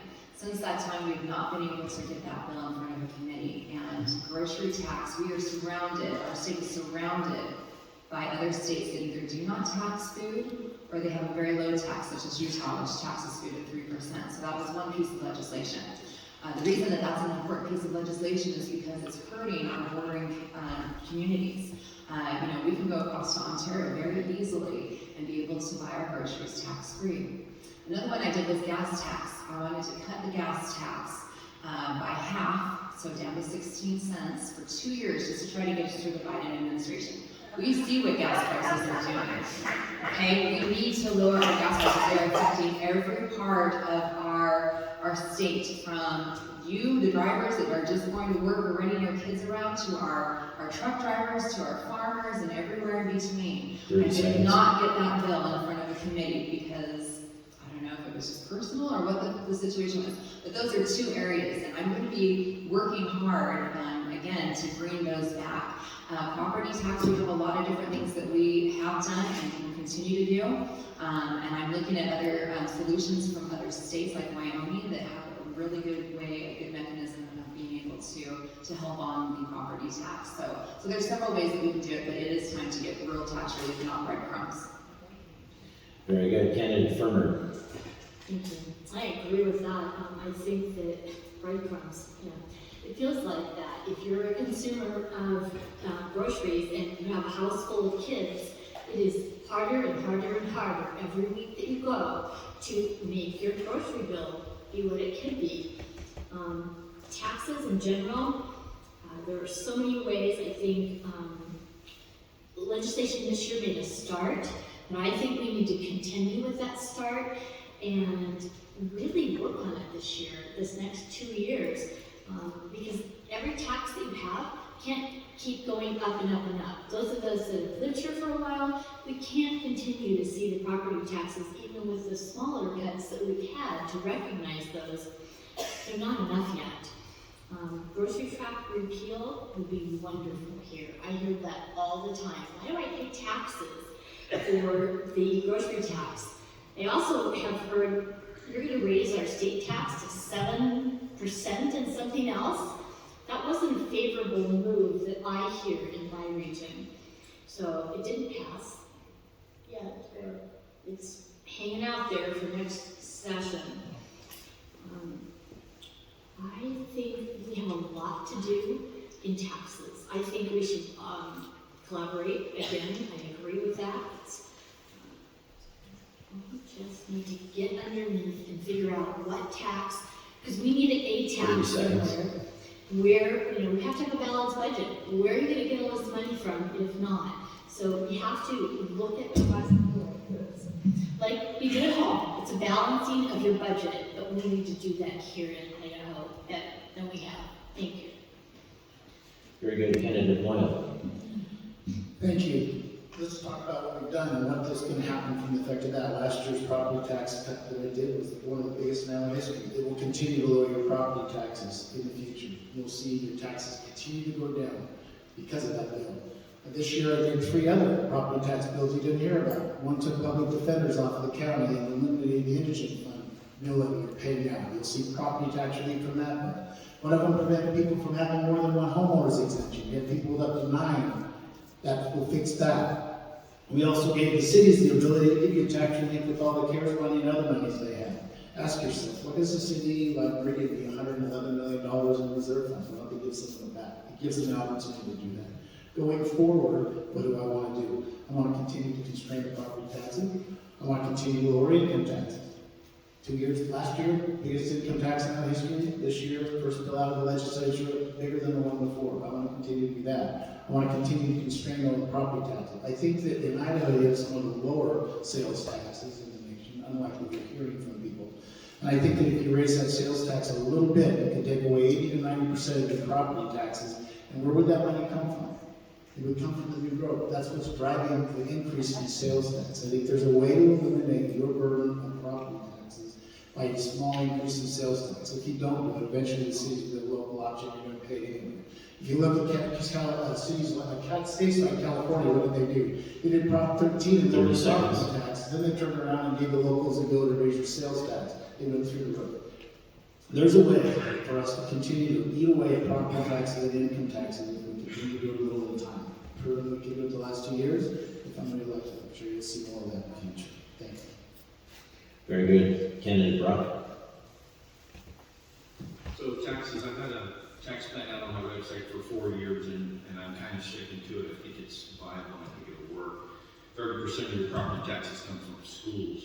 So I'd like to reduce the need of schools to continually bond and ask taxpayers for money by allowing impact fees for schools. And so that's a constitutional amendment. That's a very heavy lift, not unlike having state money go to private school. It's a constitutional amendment. It's a heavy lift. Can it be done? Yes. Number 2 is correct the circuit breaker. The circuit breaker numbers are wrong. Right now, $31,661 in income gets you a $250 break, plus the small portion of adjustment that was done this year. We need to raise that income level because of inflation and the cost of homes. So that should be somewhere around $50,000. I could freeze assessments on property owners 65 or 67 years old, somewhere in that ballpark. I had a conversation with a retired Dade County assessor. I gave him a magic wand and I said, make one fix for property tax. He says, I will freeze the assessment of those that are age 65 or 67. So again, that's a solid one. I also want to create a sliding scale of reduction based on veterans benefits. So right now, if you're 100% disabled, which I am, I get $1,320 deduction. If you're 40%, you get 0. If you're 99%, you get 0. I'm going to fix that. Again, my opponent has been saying for some time that she's been waiting for people to bring her a bill. I've got them ready to go.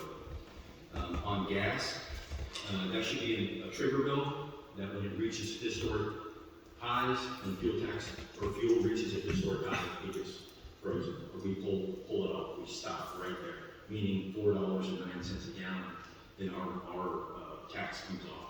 When it drops back down below historic lows, we go back to it. And then on the grocery tax, I'm not saying on grocery tax, I just want to hear what Mike's got to say about it.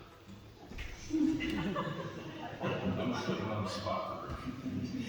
Candidate Sullivan? Sean, we agreed on this tax. It's way past time for the grocery tax to go. Why can't it go? Why can't it go now?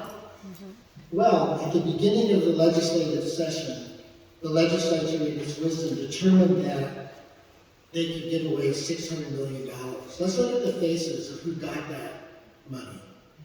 Well, if you were a big corporation, you got a lot of discount from that 0.5% reduction in the income tax. And the 80% more of that went out of state. Bye-bye. Okay? If you're a billionaire, I don't know how many billionaires, probably 1 or 2, but you did really well on this because you made a lot of money. If you were the normal working guy, working lady, you got $75, and maybe somewhere in between, and the tax becomes more regressive.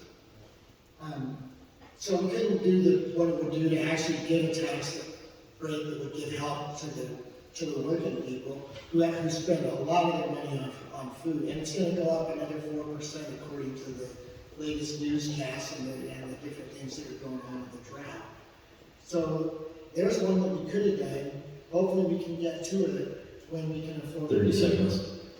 Yeah, we also, and I want to just briefly touch on this, we've been deficit spending in Idaho all the time I've been in Idaho. Why do our schools get Mississippi-type funding, even though they do a much better job with that? Because the schools are crumbling, 2%, a tiny amount gets to go around. We've got 3 seconds. I have more to say, I'll do it later. Very good. Candidate Scott? I love the fight about which taxes to lower in this state, and I will say that again. We did get tax reductions from 6.9% on income taxes for all of us to 6%. We did tax rebates the last 2 years. You'll get another check in the mail of taxes you actually paid coming back to where it should go. I wanted those higher and better, but I'm thankful for what we did get done. I did try to address property tax relief for the homeowner. I won't go into details on that, but it was pretty public on my first year. Couldn't get it heard by the chairman. It's wrong, something fundamentally wrong, to tax a person on their food. That's my belief. I'll stick with it. Shouldn't do that. I have 4 daughters, and they tell me there's a discrimination sales tax against women. My daughters are very opinionated. They have no choice on the purchase of feminine products when they go to the store. Men don't have to purchase those. They don't have to use those. So women do, and they're paying a sales tax on that. I will propose this year, if I get enough support from people like you, and say, yeah, that is kind of discrimination. Why are we taxing people for something they have to have, like food? So let me know if you want that, and I'll push it hard. I can get bills passed when I get the support of the people behind me. So those are my tax ideas. We are going the right direction. So we'll just need to keep electing people who will keep us going that direction on taxes. I'll work for it. Very good. And candidate Hazlett. I think first it's important to clarify in rebuttal to my opponent that raising one tax and lowering another tax is not really tax relief. We need to be lowering taxes straight across the board. We have extreme excessive taxation in the state. We're also sitting on an almost $2 billion surplus. I think we need to get rid of the grocery tax. If we were to get rid of the grocery tax, that would give us an immediate $300 million of relief. We also need to cut the gas tax. I agree with Representative Nichols' bill that she proposed. I think even just having it for 2 years until we switch administrations would be helpful for Idahoans. We're also in the 15 highest tax states on property. And if we're going by the Republican platform, that's limiting government and limiting taxes. So we have a big problem here, and we need to start seeing real tax relief, not just moving money around. Very good. Excellent job, candidates. Our next question is going to be, where do you see Idaho going in the next 3 to 5 years? And how will you make a difference in that? Starting with candidate Nichols. Okay. You know, this is a really interesting question, and I have to go back to people that I've been meeting over the last few years coming into our state. And they come to Idaho because they have this idea that Idaho is a red conservative state. And we really are in a lot of ways, but we do have a primarily blue management that's transpiring right now. So what I tell people, first of all, is the first thing, especially if you're new in the state, the first thing I recommend is that you watch a documentary called The Rocky Mountain Heist. And when you watch that, you can see what's transpiring here in Idaho. If we don't slow down what's going on, and we don't get control of what's transpiring, we're going to be headed in the same direction, and it's now that we have to stop it. We don't have a lot of time to wait anymore. We need the people involved, and so the people can get involved in the state, and I have to give kudos to those of you that have come from out of state and that have moved here. You are some of the most active people that I have ever seen in a long time, and so I give you kudos for that. And appreciate you being involved and being concerned and wanting to save this state. We know that Idaho is a target. The Democratic Party has purchased a lease building for the next 7 years, but there is a ton of money that is flooding into our state to try to switch the state to a blue color. And I can see that happening if we don't stop what's going on now. And this is why this election is so important, is if we don't stop what's going on now, we are going to end up going that direction. Once it goes there, it is very hard to get it back. So here we are, we have a decision to make. We need to start now. We should have started a while ago, and I have been fighting for the last several years to try and get people involved, wake people up, and let you know what's going on and how we can stop going down this road. So the next 3 to 5 years are going to be very much determined by what happens this election, and we need people people that are in office that understand what's going on and can see the big picture instead of just a narrow view. Thank you. Very good. Candidate Scott. Well, this election is going to tell us. I meet a lot of people that are here from California, from Seattle, from Portland, and all that I've talked to, except one who's my neighbor, are pretty darn conservative, and they want to keep Idaho, Idaho. And I'm impressed with that, and I think we saw that in some of the school board elections, the changes that took place in our valley. And so I see a bright future for Idaho based on that. We want to keep the traditional family values, the traditional business and property values. I see that happening here. We have people that are willing to come out tonight who want to fight back against the leftist agendas that we're seeing that are pretty darn crazy. You've come from places that you've been on the front lines if you're from one of those cities I mentioned in the state, and it's awful. And I welcome you if you're going to stick with us and keep Idaho, Idaho. So let's make this state a deep red.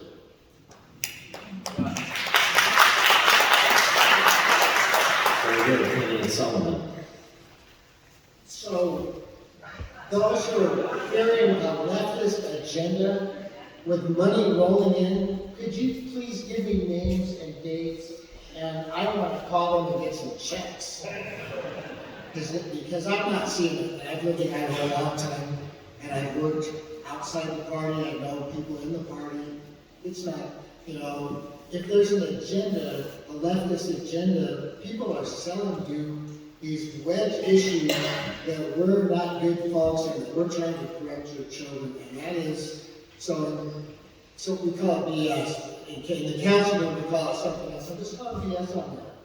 Okay, and please let me know who the Marxist, educator is, if you will. And I can not that they can be Marxist, but they darn well they teach the curriculum. They're going to teach people how to be good citizens and the truth about history and so forth. But I just feel like all of these things have taken our minds off of how do we live as neighbors, as friends. How do we talk to each other? In 3 to 5 years, I hope we're talking to each other again, and that we're not snarling at each other about this and that, or at least we learn how. My church has a thing called Wesleyan Dialogue, which I'm learning about, so maybe it'll be nicer, Andy. I'd like to see a predictable 30 seconds.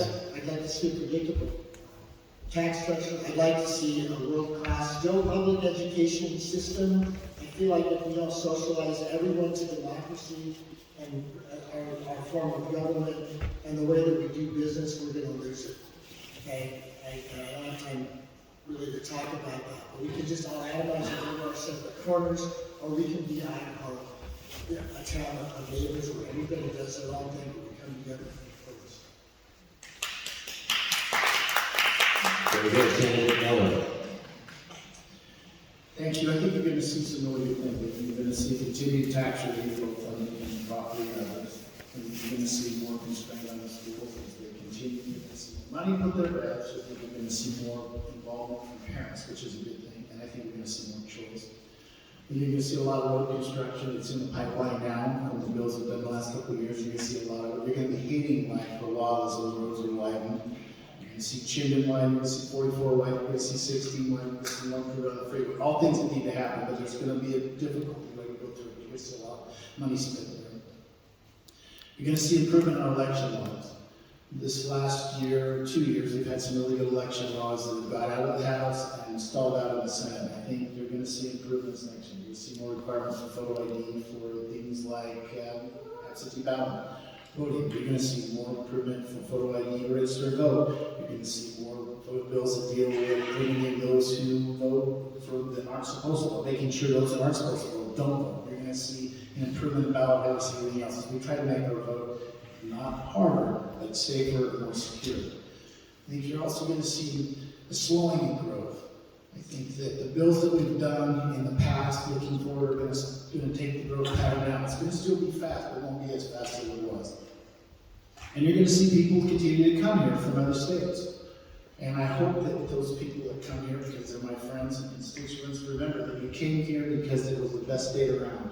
You came here because we had what you saw, and I've come here and realized what a great state we have. And I hope that we're careful that we don't undo what we have. Sometimes there's a perception that there's something going bad that's not going bad. So I hope as you do your research, you get the facts. One of the hardest things for me in this election is seeing things that are being said about the legislature that aren't necessarily true. The left and the right will try to skew things to their favor. So do me a favor, read the bills. I read the stuff about me and I get frustrated because I was there. I know what they said, and I can tell you what they said. But I can't combat all the 10 seconds to sum up. false information that was put out there. So I hope that going forward too, we see more involvement like we're seeing now, but let's get the facts out there too.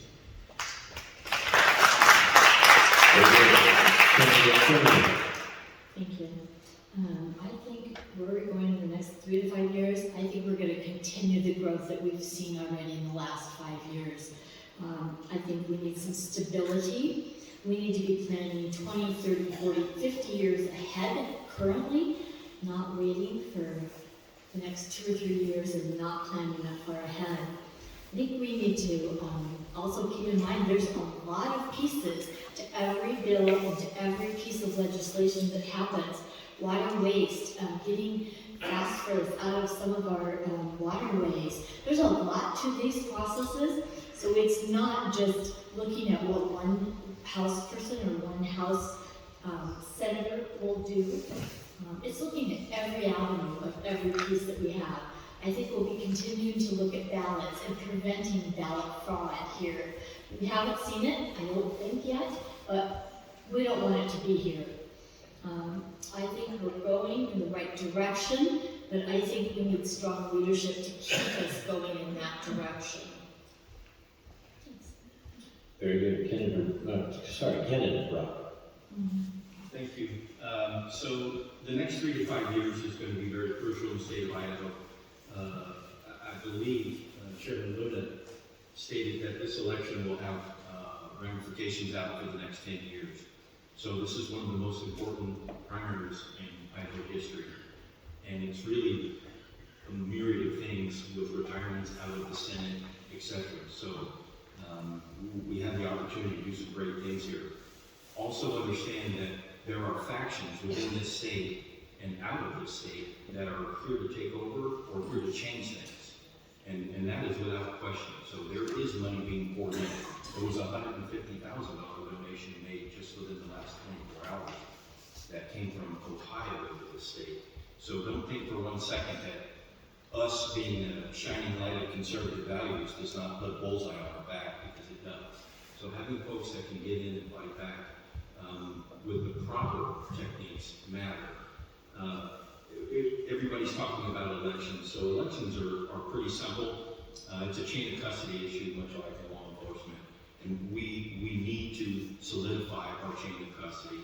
And there are a number of things that can be done in that realm that will help us. And one of them being security paper. So there's a whole list of things that I have on my website that focus on that. We have the chance right now to make Idaho, or keep Idaho great. We do. And I think we're on a pretty 30 seconds. Based on some of the things that Mike has done and others. So we have the potential. We have the money in the bank, and we just have to spend it correctly and make the correct rules. Land use is going to slow down, I believe. It does need some adjustment. House Bill 635 was a train wreck, and I worked very hard to get that one shut down. So that we can have a working group to really sort out the real problems on land use. So the future is bright. We just have to stay away from the fear-mongering and the factions and the outside political entities that are trying to take control.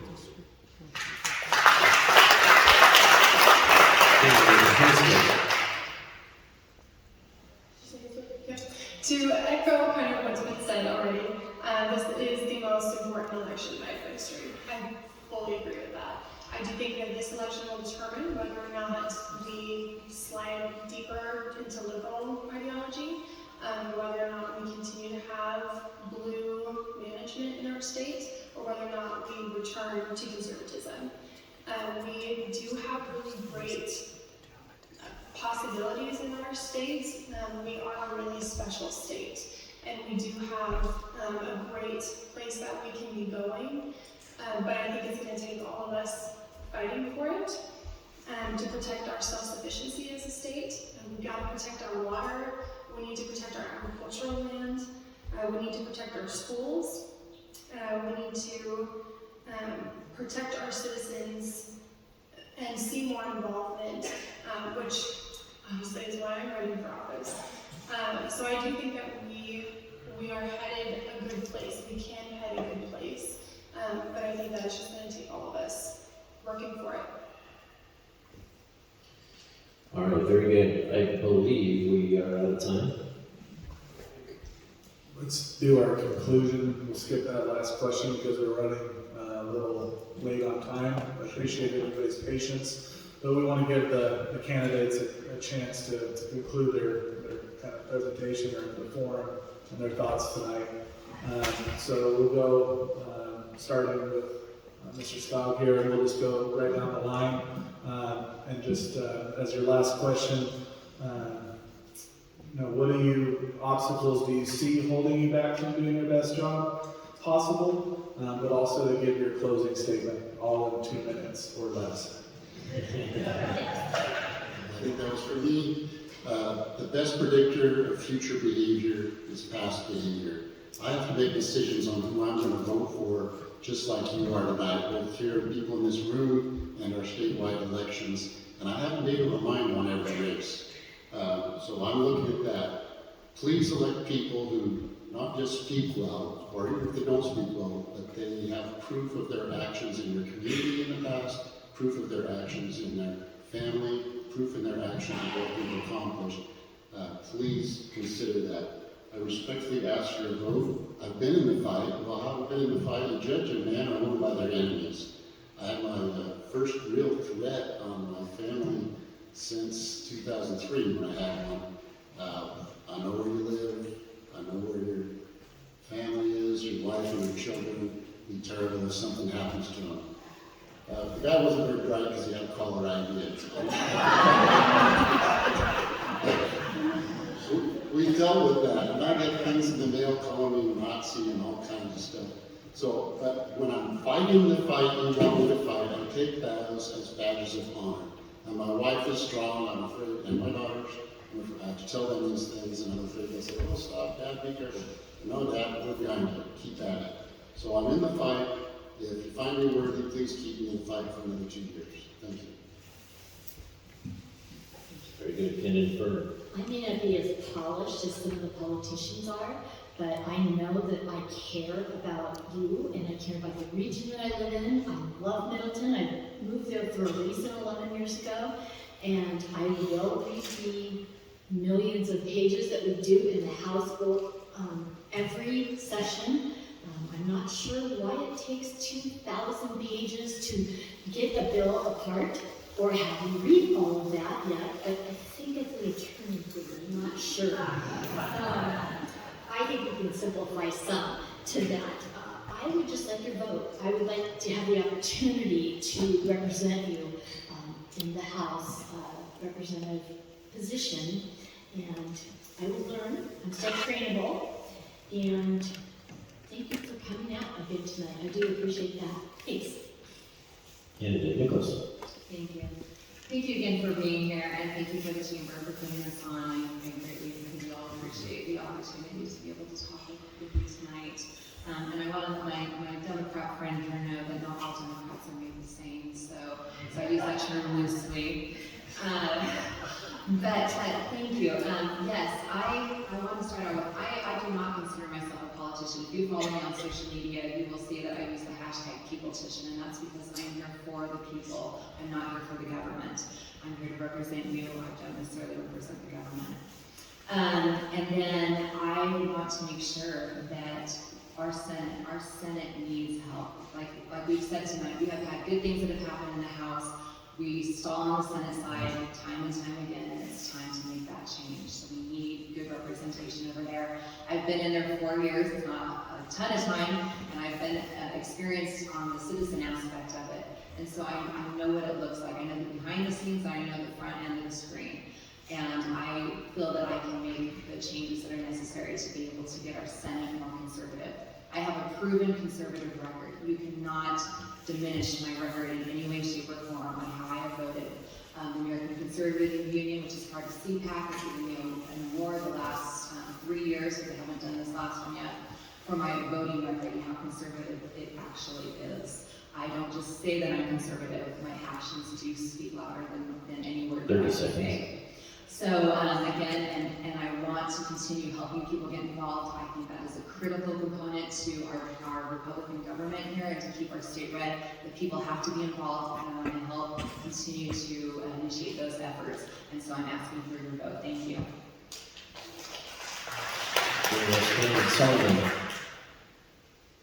There's a song by B.B. King that's called How Blue Can You Get? It's hilarious.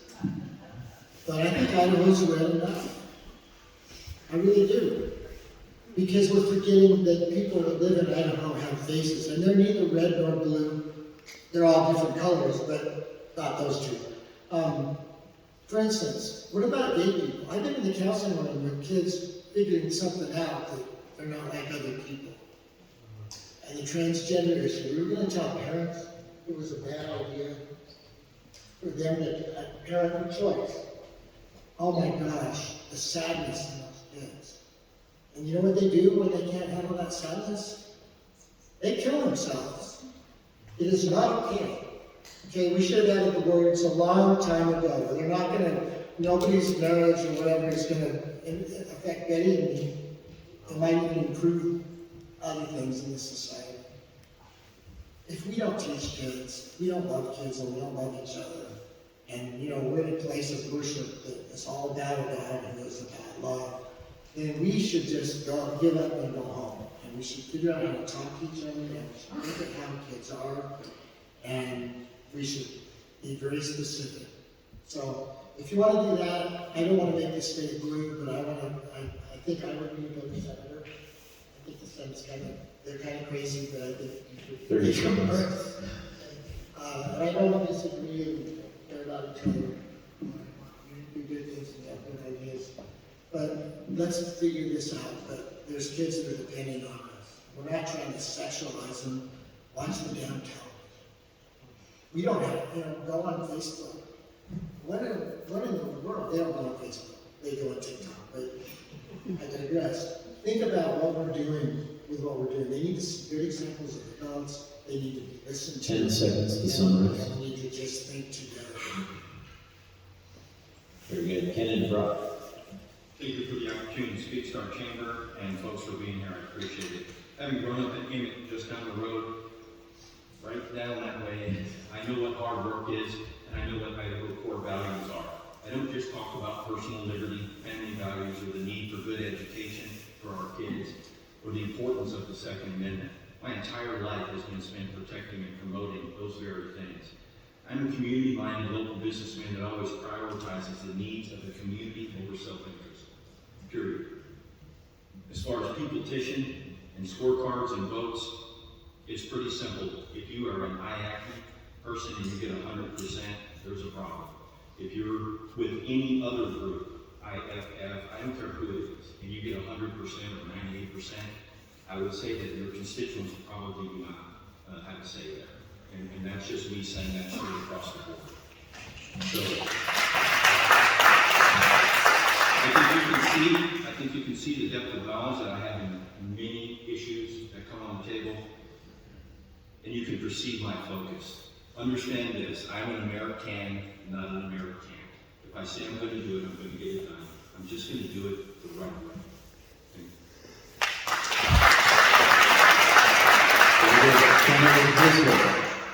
Yes, thank you so much for coming out tonight and giving us your Monday. As I said, I never considered running for office, but watching the trajectory of our state absolutely compelled me to get involved. This is a really critical time in American history. It's a critical time in Idahoan history, and we need real representation. All the people that I have talked to, again, hundreds of people that I've talked to recently, continually the same grievances are shared, and continually the same things that we don't have a voice, and we need one. Idaho is such a special state. One of my favorite Ronald Reagan quotes is, "If we lose freedom here, there's nowhere to escape to. We're the last stand on earth." true of this country, but it's also true of this state. And we need to protect it. And when in office, I will fight to protect our liberties, fight to protect our kids, fight to protect our Second Amendment rights, and fight to protect Idahoans and our pocketbooks.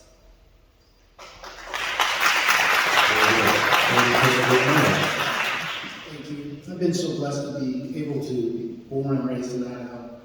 I struggle sometimes with what you all struggle with, the new growth and the things that are going on here. I can remember I was thinking about sitting here riding my horse as a 6-year-old to one of the farms in Meridian, to the farm in Star. I would never let my 6-year-old grandchild anywhere near the road today or do those sort of things, but I had the opportunity and blessed to grow up in that world and have those experiences. One of the biggest concerns I have going forward is that misinformation is out here. Please get the facts. People skew things to their advantage, and all that does is divide us. We don't want a divided Idaho. Divided Idaho falls. And you've seen other states that got divided, like Colorado and that, and they went to the wrong side of things, and we don't want that to happen here. So please get the facts here. Please don't give out misinformation. The hardest thing for me this election is reading the misinformation about stuff. I look at these flyers and I go, well, that's not what that bill did. And that's not what that bill did. And that's not what that bill did. If we go down that road, we will rule on Idaho. Facts. We got to deal with facts.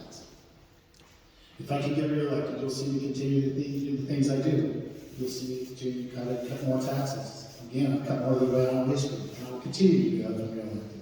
You'll see me push for reforms in education and election reforms. You deal with my bills that I've done in the past every time you go and show your photo ID, and there's a lot more that needs done there. You'll see me continue to hard to get the money and revenue necessary for the road improvements. But you'll also see me do what Mike Moore does. Mike Moore works with 30 seconds. I work with groups that come up with solutions. You can't go down there and just say no to everything. You've got to get both sides together to find solutions. And I've proven that I can do that. There's a way for all of us to win. We can do that. I want Idaho to stay the Idaho that I grew up and loved. The Idaho that those of you that grew up here love too. And those of you that are moving here now love. We all love this state. I don't want to blow it up. I don't want to change it. And I think we need to be careful that we don't do that. So going forward, I hope you can support me as I try to continue to keep Idaho the great state that it is, keep your lives the great lives that you are, and protect us from the outside influences, from federal and governmental needs, to the terrible things we're seeing with our police and fire versus police. Thank you.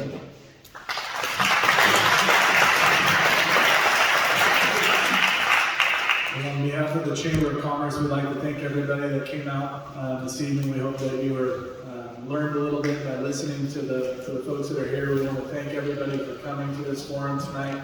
I think it's good for the whole new district, if you would, and this new kind of boundary that we're in.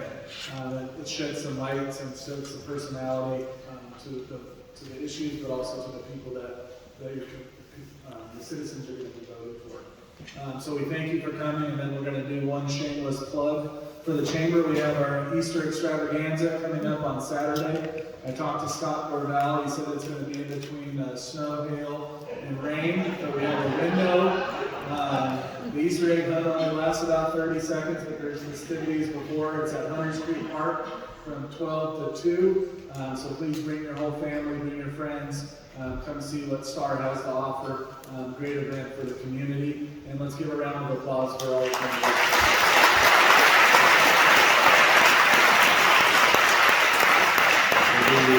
Candidates will be in the foyer to talk with folks if you guys want to talk to them individually and talk about questions, things like that. So again, we appreciate them coming in. Best of luck to all of you. Thank you for being here. No problem.